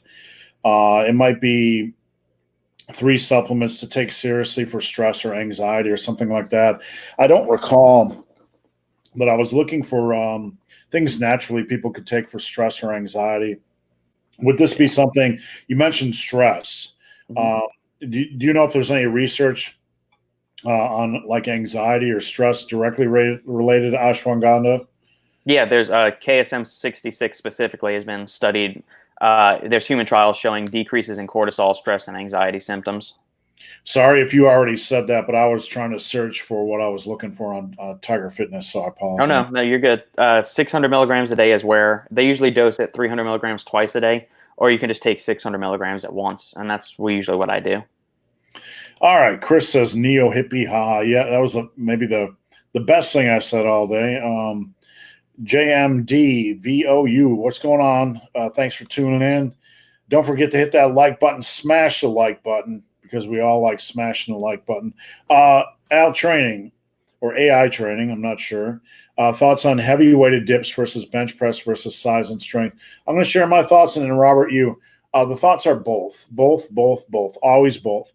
When you get 2 compound movements that are for targeting a specific area. And I hate to say one muscle group because they're compound movements, but chest primarily, then front delts and triceps.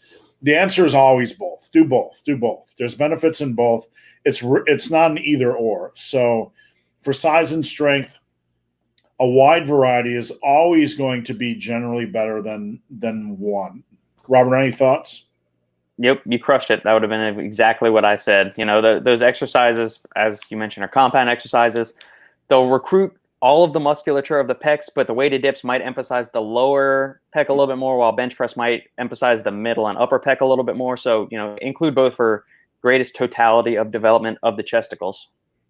One thing I always teach is make everything from head to toe as strong as humanly possible. And that involves making every lift that you like, getting it as strong as humanly possible. Variety. I like variety when it comes to power building training. Yeah. My training over the years, almost until I got into powerlifting, was every other week I would alternate exercises. I would keep in like 4 compound movements for chest. I would do 2 one week and 2 the next. So it was either incline, decline, flat bench, dumbbells, barbells, or dips. So I was at any given point in time, I was doing 4 movements. I would only bench every other week, if you can believe that, flat bench. But I was doing incline the other week. So block out that number, LOL. I'm not sure what that's in reference to. West Coast strength. I'm not sure if that is like Japanese, Chinese, or some cryptic booty icon. So I don't know, maybe somebody can explain. Biff Tannen's dead. I'm so old, I can't figure all this stuff out on the internet, the worldwide inner tubes. For flat bench press, is it more effective to bench 2 to 3 times a week, or flat bench once during a week and do inclines and overhead press on other days? This is my wheelhouse, therefore I'm going to let Robert start. Thanks. You want to work to build a higher 1 rep max. I guess my question is, are you a competitive powerlifter to where you need to be chasing a 1 rep max? First of all, if you're doing it just for, your own personal benefit, there's just nothing wrong with that. I guess I'm curious as to why you want to just chase a 1 rep max instead of something like a 5 RM or a 3 RM or something like that, just for the systemic fatigue and stress that it puts on your whole body. Anyway, it's more effective to bench, to build up your bench 1 rep max. You need to be proficient in the bench press. So yes, do that at least once a week. I think there is some benefit to incline pressing. As far as building up your bench press. Overhead presses, I don't think there's going to be as much carryover. I would probably shift the focus to something like a close grip bench, maybe some heavy weighted dips instead of an overhead press when it's coming to trying to build up a flat bench 1 RM. All right, so I don't like benching more than twice a week. I don't want you overworking the movement patterns. In fact, if you're going to do a bench program, I'd rather have you do bench 1 time a week and then a variation the second. Or if you're going to bench the second time a week, do a different rep range like lower weight, higher reps. When I say higher reps, I'm not talking 12 to 15. You could be doing 3s or 5s one time and then 8s to 10s the next. So I like, as we mentioned previously, I like variation. So I would rather see you do a variation of exercises and getting them stronger, a dumbbell variation or an incline variation. Overhead presses, you need to get strong on overhead presses no matter what. So no matter the bench issue aside, you need to have overhead presses strong. So do 2 variations a week of those. A barbell and dumbbell seated standing, I don't really care. Get strong on those. Those are a given. Tricep strength. A lot of people don't attack triceps as strong or as hard as they should. So your triceps can take a lot more punishment than your biceps. So you really need a really quality triceps program that has a mix of compounds and some volume. Triceps are unique because a lot of smaller muscle groups, you do not hammer them with compounds, right? You got barbell curls, which are more isolation-y, right? But with triceps, you can really challenge your triceps with some unconventional compound movements. There's a lot of things out there. So tricep strength, shoulder strength, and get strong on some bench variations. Biff Tan is dead. I am from Wisconsin, west of Milwaukee.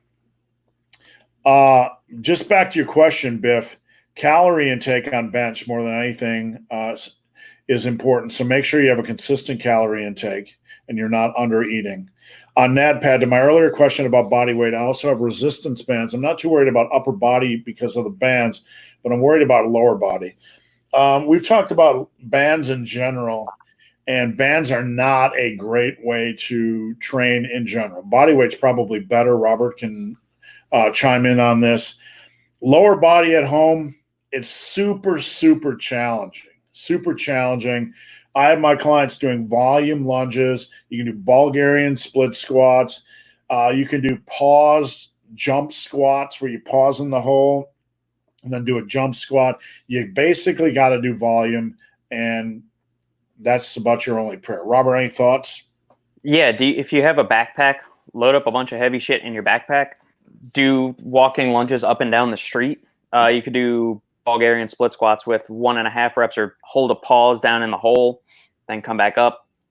If you're getting really proficient, you could superset the Bulgarian split squats with walking lunges, or do a step up. You can do really high step ups. That'll engage a little bit more of the glute and ham. Sliding floor leg curls, where either if you have a pair of furniture sliders and you can do it on carpet, or just put on a pair of socks and get on like a hardwood floor or a tile floor or something, and just, bridge your hips up and then curl your legs in, squeeze the shit out of your hamstrings, and then slowly, eccentrically, like scrape your feet into the ground to extend. And then you will not get a more vicious contraction in your hamstrings than doing sliding floor leg curls. Plus, it's also working the other function of the hamstrings, which is hip extension. So you kind of get a 2-for-1 there as well, while you're building up the glutes too, since you have to maintain that bridge position. Bands can be good for split squats, or if you're going to do a goblet squat, as it'll, make you under tension at the top of the thing. I don't think they're all that great for leg workouts, to be honest. I would focus more on trying to get some kind of external loading, like a backpack, or doing more challenging unilateral movements. Bulgarian split squats, pistol squats, shrimp squats are really good. King deadlifts are good. All of those are really, really good exercises that don't require a ton of external loading, but will fatigue the muscles considerably. All right, thanks, Robert. Redline Fitness looked deep in the eyes of Chris and said, "Grr." I'm not sure if he's flirting or toying with him. Sally says, "Thanks for the information on collagen." Riley, I watched your old video on training with limited equipment. I really like that. Would you like to add something to that, as I've started to follow that program religiously? Riley, I got to be honest with you. I've made a lot of workouts on limited equipment over the years, and I would have to go back and look at that video because, I don't recall the specific slant I used in that specific video. So I can't really comment because I'd have to watch it. My training philosophies haven't really changed over the years, but I've evolved some of my exercise choices over the years. Like now I like to use skull destroyers, and they change every day. Someone came, one of my clients came to me and showed me a video of I believe it was a Chinese lifter that uses plates to do laterals. He starts at the center of his body and he brings them all the way overhead, and I've never seen that before. I've never seen it with dumbbells before, right? Interesting. So it's like, I want to try those. I've never seen that before. It's such a simple variation. So who knows? My training is always evolving. I don't really recall what I had in that video. Ben on Adventures. Here's a core workout I discovered. It completely lights up your core. Do a pull-up. Stay in the top position with your chin above the bar and do a hanging leg raise. I'll leave that for the bar monkeys.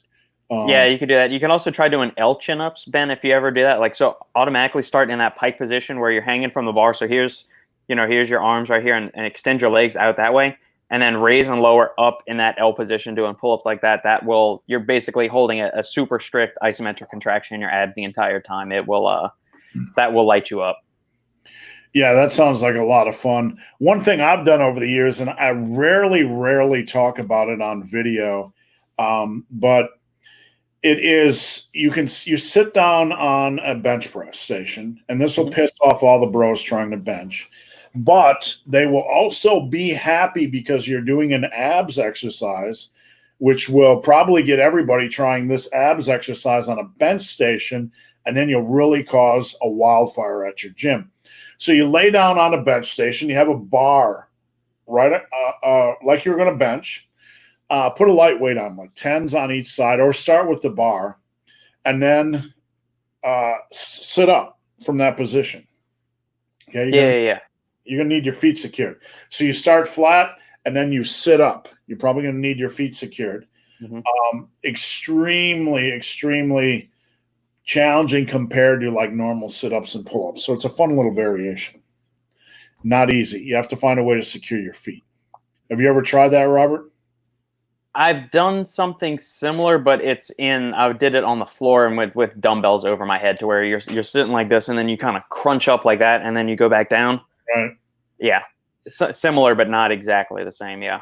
Yeah, you can do it on the floor as well. That's actually probably smarter than what I did, but I don't know.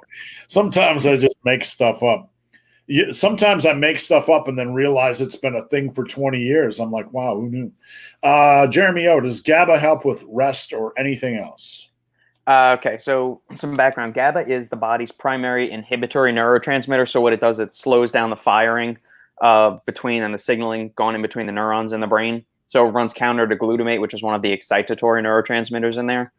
And so the belief is that by supplementing with exogenous GABA or supplemental GABA, you can increase GABA levels in the brain and thereby quiet the mind, slow down the firing of all the neurons, and go to sleep.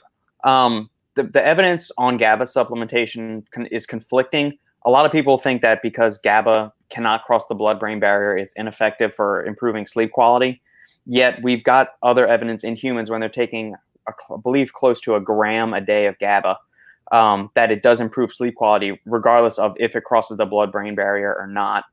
Supplementing with GABA has been shown to improve sleep in humans. So yes, the one issue with that is that there's enough anecdotal reports that I've encountered just in discussing, supplementation protocols with people and consults and stuff like that, that higher doses of GABA actually make people feel like they have a weight on their chest, and it makes it feel like they're struggling to breathe. They're not actually struggling to breathe. It gives them that perception like somebody's got a foot on their chest and they can't breathe. So if you are going to experiment with GABA, maybe start on the lower end and then work your way up. I've never had any issues with it. I don't know anybody personally. Like, I've never met a friend that's had an issue with it, but I've had enough, messages and DMs and whatnot say that they've had issues with GABA supplementation. So just tread lightly. All right, guys, we got like 10 minutes left, but we're going to run through all the questions. This is last call. Post your questions now. We will answer every question, but I want to give you guys a last call. Jonathan Taylor, check for the hidden salt in Monster. I will say this, Jonathan, like with the running I do, salt is not an issue for me. I actually need more salt. So I believe it has 360 milligrams. 360 milligrams per can. I literally, when I run, like, this is just for me personally, sharing a story for you guys. When I run, you can see the salt marks on my back. You can see the salt marks on my cap, right?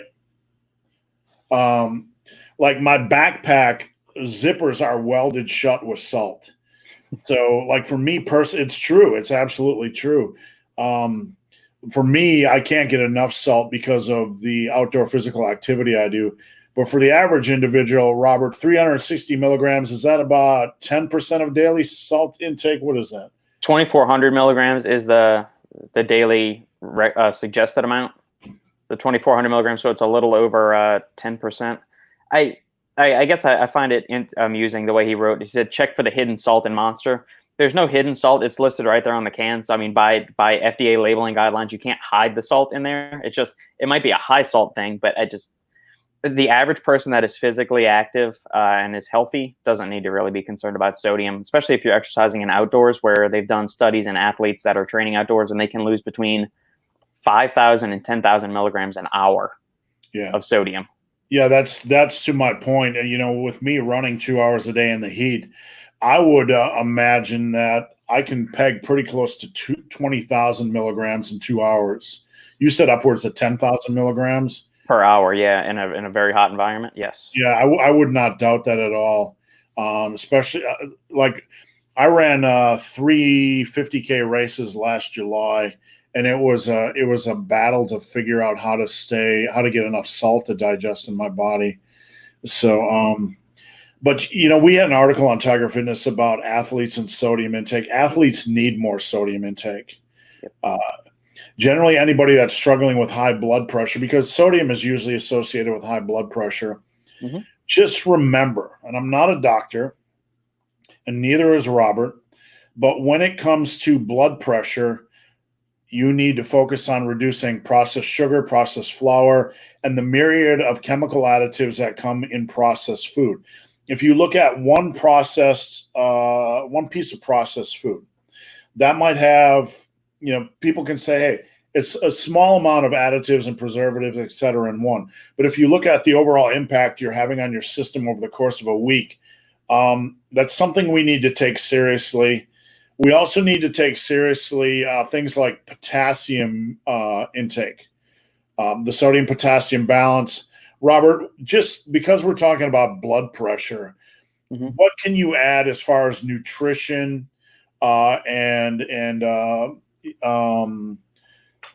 mineral intake that is shown to be beneficial for blood pressure? So when we were working on that article, Steve, a new study had just come out showing that actually individuals with higher sodium intakes actually had lower blood pressure ratings than people with low sodium intakes. So that's one thing to keep in mind. There's also a genetic component. Some people just are genetically going to be predisposed to have high blood pressure. My mom's one of them, for instance. Even it's just like she hit 35 and all of a sudden her blood pressure just skyrocketed up. Nothing changed. There wasn't a huge surge in like weight gain or any other kind of factors. So that's something to keep in mind.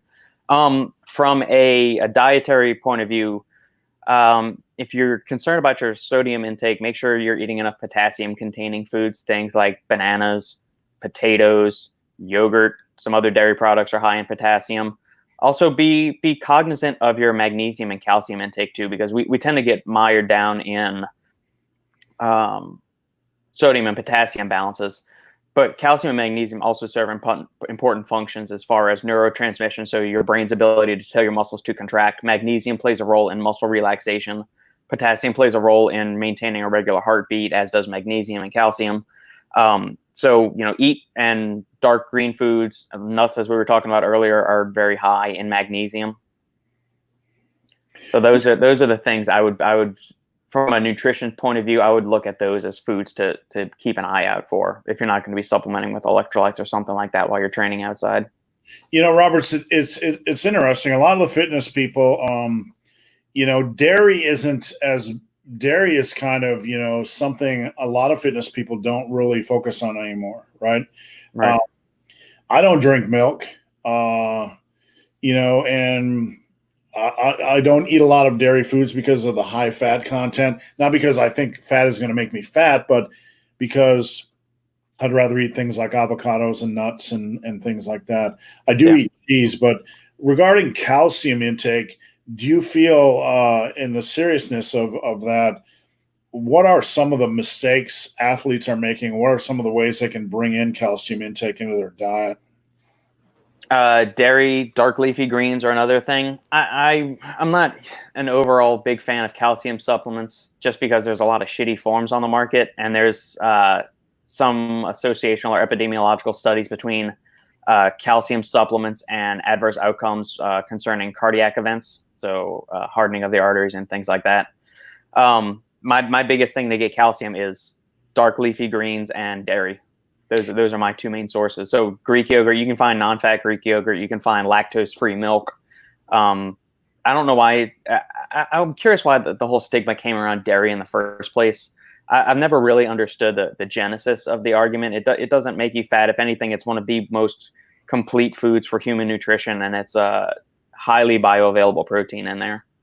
Well, one of the things I've seen, is like people are afraid of cow's milk because it's cow's milk, right? And people are afraid of cow's milk because it's because of all the hormones and stuff they're putting into cows and that sort of thing. So right, they've done enough studies to where the hormones don't actually, so the growth hormones or whatever kind of lactate producing hormones that they give cows, none of those actually transfer into the milk. Even if they did, it would be such microscopically, infinitesimally small amounts that it would have zero impact on human physiology. Now, Robert, I want to ask you a question because this is something I've mentioned to my clients, and it's some old school stuff. And I'm just curious, scientifically, like oranges, apples, potatoes, the skin. Is it true or is it not true that like the pulp in oranges is rich in like calcium and other minerals or other micronutrients that might not be in the orange itself? The skin of an apple, the skin of a potato. How much value is there in eating those things? I would say for the apple, there's fiber and some other minerals in there. For the orange peel, I don't really think you'd want to eat an orange peel. The potato peel, not the orange peel, the white pulp. The stuff that that stuff, the pith. I think that's more like fiber than anything. I don't know how much. I'm not actually 100% sure on the micronutrient contents of them. I've never dived deep into that. But that's something every parent has told their children: eat the skin on the potato or eat the crust of the bread. That's where all the nutrients are. I don't know how valid that is. I'm sure there are some nutrients that are in the skin of a potato and the peel of an apple. At least from a fiber standpoint, there definitely is. As far as a vitamin and mineral content, that is beyond my current knowledge base. I would have to do some digging. Yeah, that's just something I was always fed, I believe, in some of the old lifting magazines. So anyway, let's move on. Redline Fitness, Rain Orange Dreamsicle for the win. Let's see, Sebastian, someone I know can overhead press the Olympic bar for 12 reps, but can't get the next weight, which is 25. That's why I asked. Could be a woman. That's a possibility. Women are very good with higher rep work, but when you add weight, pegged, right? My daughter could do 45 or 50 for like 25 reps, but couldn't bench press 65 pounds. So it could be a woman. They're extremely weak, so they're extremely odd case. Man, that's a tough one. If they can't bench the bar 25 for one rep, then I would have them move up to 15 or 20 reps and do that for 3 or 4 sets. They would have to get 3 or 4 sets of that for like 20 reps, and then they should be able to do 25. Yeah. Sally, I like Monsters and Rain. The purple and white Monsters are the best. I used to be a big white Monster fan. Purple is a staple. Red is a staple. Green every now and then. But purple and red are the ones I buy. Stan, can the slingshot be used for other exercises than the bench press? Push-ups, yes. Dips, yes. Inverted rows, no benefit. Other than maybe slowing your eccentric. But I've used a slingshot on push-ups. I've used a slingshot on dips. I've even tried to use them on overhead presses. It can be done. I don't really know the benefit. I don't really like it. So, Robert, do you own a slingshot? Nope. Nope, never messed with one. Okay. Yeah, it absolutely can be used on other exercises, so don't discount its value. Biff Tann's dad, thanks again, guys. You bet. Riley, do you think doing a lot of crunches can lead to injury? I heard someone say it can lead to some hip issues.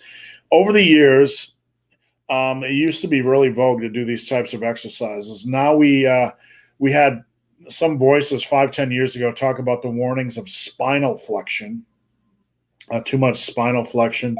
So, Robert, do you know any the paranoia over spinal flexion in a lot of crunches or sit-ups? Do you know if it's legit or a little bit overblown? I would direct everybody to go check out Dr. Stu McGill. He's like the spine guru of the world that has assessed all of these questions. I think any exercise can get a person injured, done improperly. So done too much or done improperly, regardless of it, a push-up can get you injured, a squat can get you injured, a pull-up can get you injured. Just any exercise done improperly and done often enough and improperly enough will get you injured. I think with the crunch thing is that it's been so popularized and so many different avenues use it. So, and people lock their hands behind their head and then they crank on their neck doing all of this number. From a hip issue, I don't understand how the crunches would necessarily hurt the hip. Maybe your hip flexors would be irritated from it, maybe. But he's posted a couple of other follow-up questions below this saying spine issues with it. Maybe that's what he meant, spine issues. I think if you're going overboard with it and really cranking on your neck, yeah, that could lead to some issues. There's just much better ab exercises out there, I think, than doing crunches. I think I'm going to start with this. Like, there's no point in doing a lot of crunches. There's none. Yeah. I mean, you see a lot of boxers doing it, MMA fighters doing it, and I don't know if it has value for MMA and strengthening your core or whatever. I'm not a fighter, but there are other ways to strengthen your core that don't involve high volume. I don't find value in high volume. It's not going to – most people do that stuff to see their abs or to burn fat on their abs. There are much better ways to train your abs more efficiently and more effectively. So let's just start with that. Raleigh goes on to say a lot of crunches can lead to injury. Back about 4 years ago, someone came to me for training a woman, and she was doing 3 hours of crunches a night. Holy shit. Can they lead to injury? Overuse. Yes, they can. If you're going to overwork a movement pattern, it's like a machine. You can't continue to hammer a machine away. The body is a machine. It's going to break down. Don't fuck with the spine. Excuse my use of French, but don't do that. Don't. There's no value. Do you guys train your neck? Alpha Destiny always promotes neck training. I'm going to be honest. I like Alec. Don't train your neck, really, unless you're in wrestling or MMA. There's a couple things I want to say here. If you just do regular barbell and dumbbell exercise, your neck's going to get big. Every big, beefy guy I know that has gained a lot of muscle mass has a big neck and they've never trained their neck. So it's usually the smaller, skinnier guys that are obsessed with neck training because they want the big traps and the big neck and the whole thing. And I get it. But that's usually a function of overall strength. I will also say, and this is an important point, that neck size leads to breathing issues while you sleep. It has been shown that studies have shown that when your neck is over 17 inches, that you are headed for sleep quality issues. It's going to impact your breathing because of all that extra pressure, muscle and fat and all that stuff in there. So you have to be really careful about trying to train your neck too big. It's a quality of life issue as well. Just let your neck size develop naturally. One thing I get scared about, okay, is you take the average lifter who hasn't mastered the muscle building process, and then you start getting them doing all this neck work. I don't want to be fucking with my neck, right? I don't want to be messing with my neck. When I'll tell a little story here. I'm sorry to bore the living hell out of everybody, but I was in healthcare for 5 years, and I drove a mobile hearing unit. And this vehicle bounced. It was a big vehicle, and it bounced around like heck, and it just killed my neck. It just killed my neck, and I got headaches, and my head hurt all the time.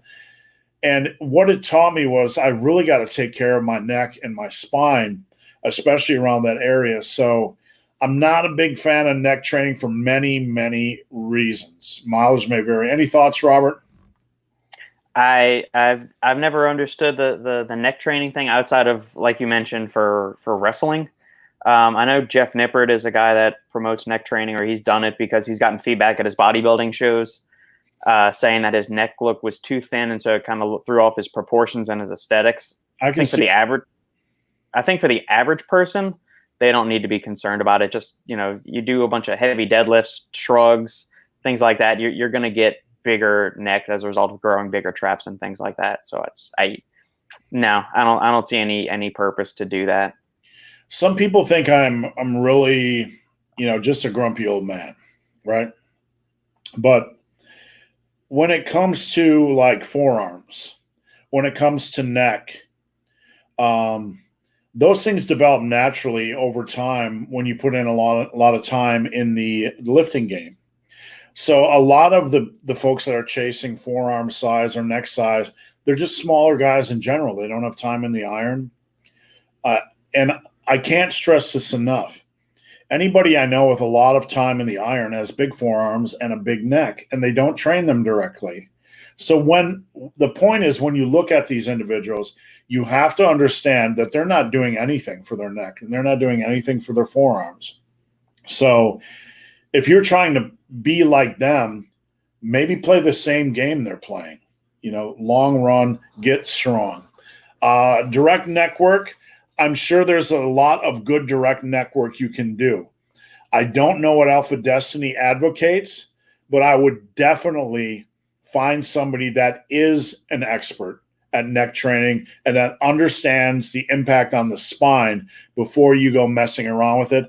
I like Alec a lot, but I'm not sure he's an expert on neck training. So I'll leave it at that. Pure Bull Fit. Hey there, you handsome mother lovers. What's going on, Pure Bull Fit? What's up, Kevin? You and your luscious locks over there, my friend. Luscious locks. I'm going to bring back the mullet one of these days. It's funny how many people think I'm bald. I don't know if I actually have hair. You got some fuzz there. There you go, Steve. Yeah. Don't tell anybody I'm not actually bald. I just shave it for good looks and convenience. Hey, look, we got a sketty in here. We got one left. Crazy. A foreign invader. She's hungry. Fiona. Hello. She's hungry. It's 1:00. How to progress on 2-minute block sets. Block set training. The progression method on block sets is to do more in that time frame. So if you're asking how to progress in general, on block sets, I advocate people start with 30 seconds, maybe 45 seconds, maybe 60 seconds. And then when those block sets get easier, they start to move up to 115, 130, 145, 2 minutes, etc. Once you're at 2 minute block sets, the progression method is to just try to beat your last block set by 1 rep. That's the goal. I'm not really sure if that answers your question, but if I didn't answer your question properly, please go over to Instagram at @BenTheBarman, @BenTheBarman. All right, we're going to get out of here. If we miss your questions, you can find us. You can find us on Instagram at @BenTheBarman or at The Supplement Engineer. Find Robert on YouTube, Instagram, or his website, The Supplement Engineer. If you need a supplement assessment, head over to my website, superlivingtoday.com. I didn't even have the shit up here today, Robert, that says my website. But he will help you with supplement assessment. Coltrane, how much does your back affect bench press numbers? Look, no one with a weak back has a strong bench press. No one. Make the body as strong as humanly possible. It's not an either or, right? But you got to make everything as strong as possible. You really, really do. You can't have a strong bench. It's going to impact it to a degree. You can't have a strong bench and a weak back. You can have a strong bench, but your bench is not where it should be without a really strong back. Mike the Machine Brute got neck guidance. He's an expert. Thank you for that. And thanks, guys. All right, we are out of here. Come back next Friday at 11 Eastern. If not, we're going to track you down. All right, Robert, thanks. Have a great weekend. You too, Steve. Bye now.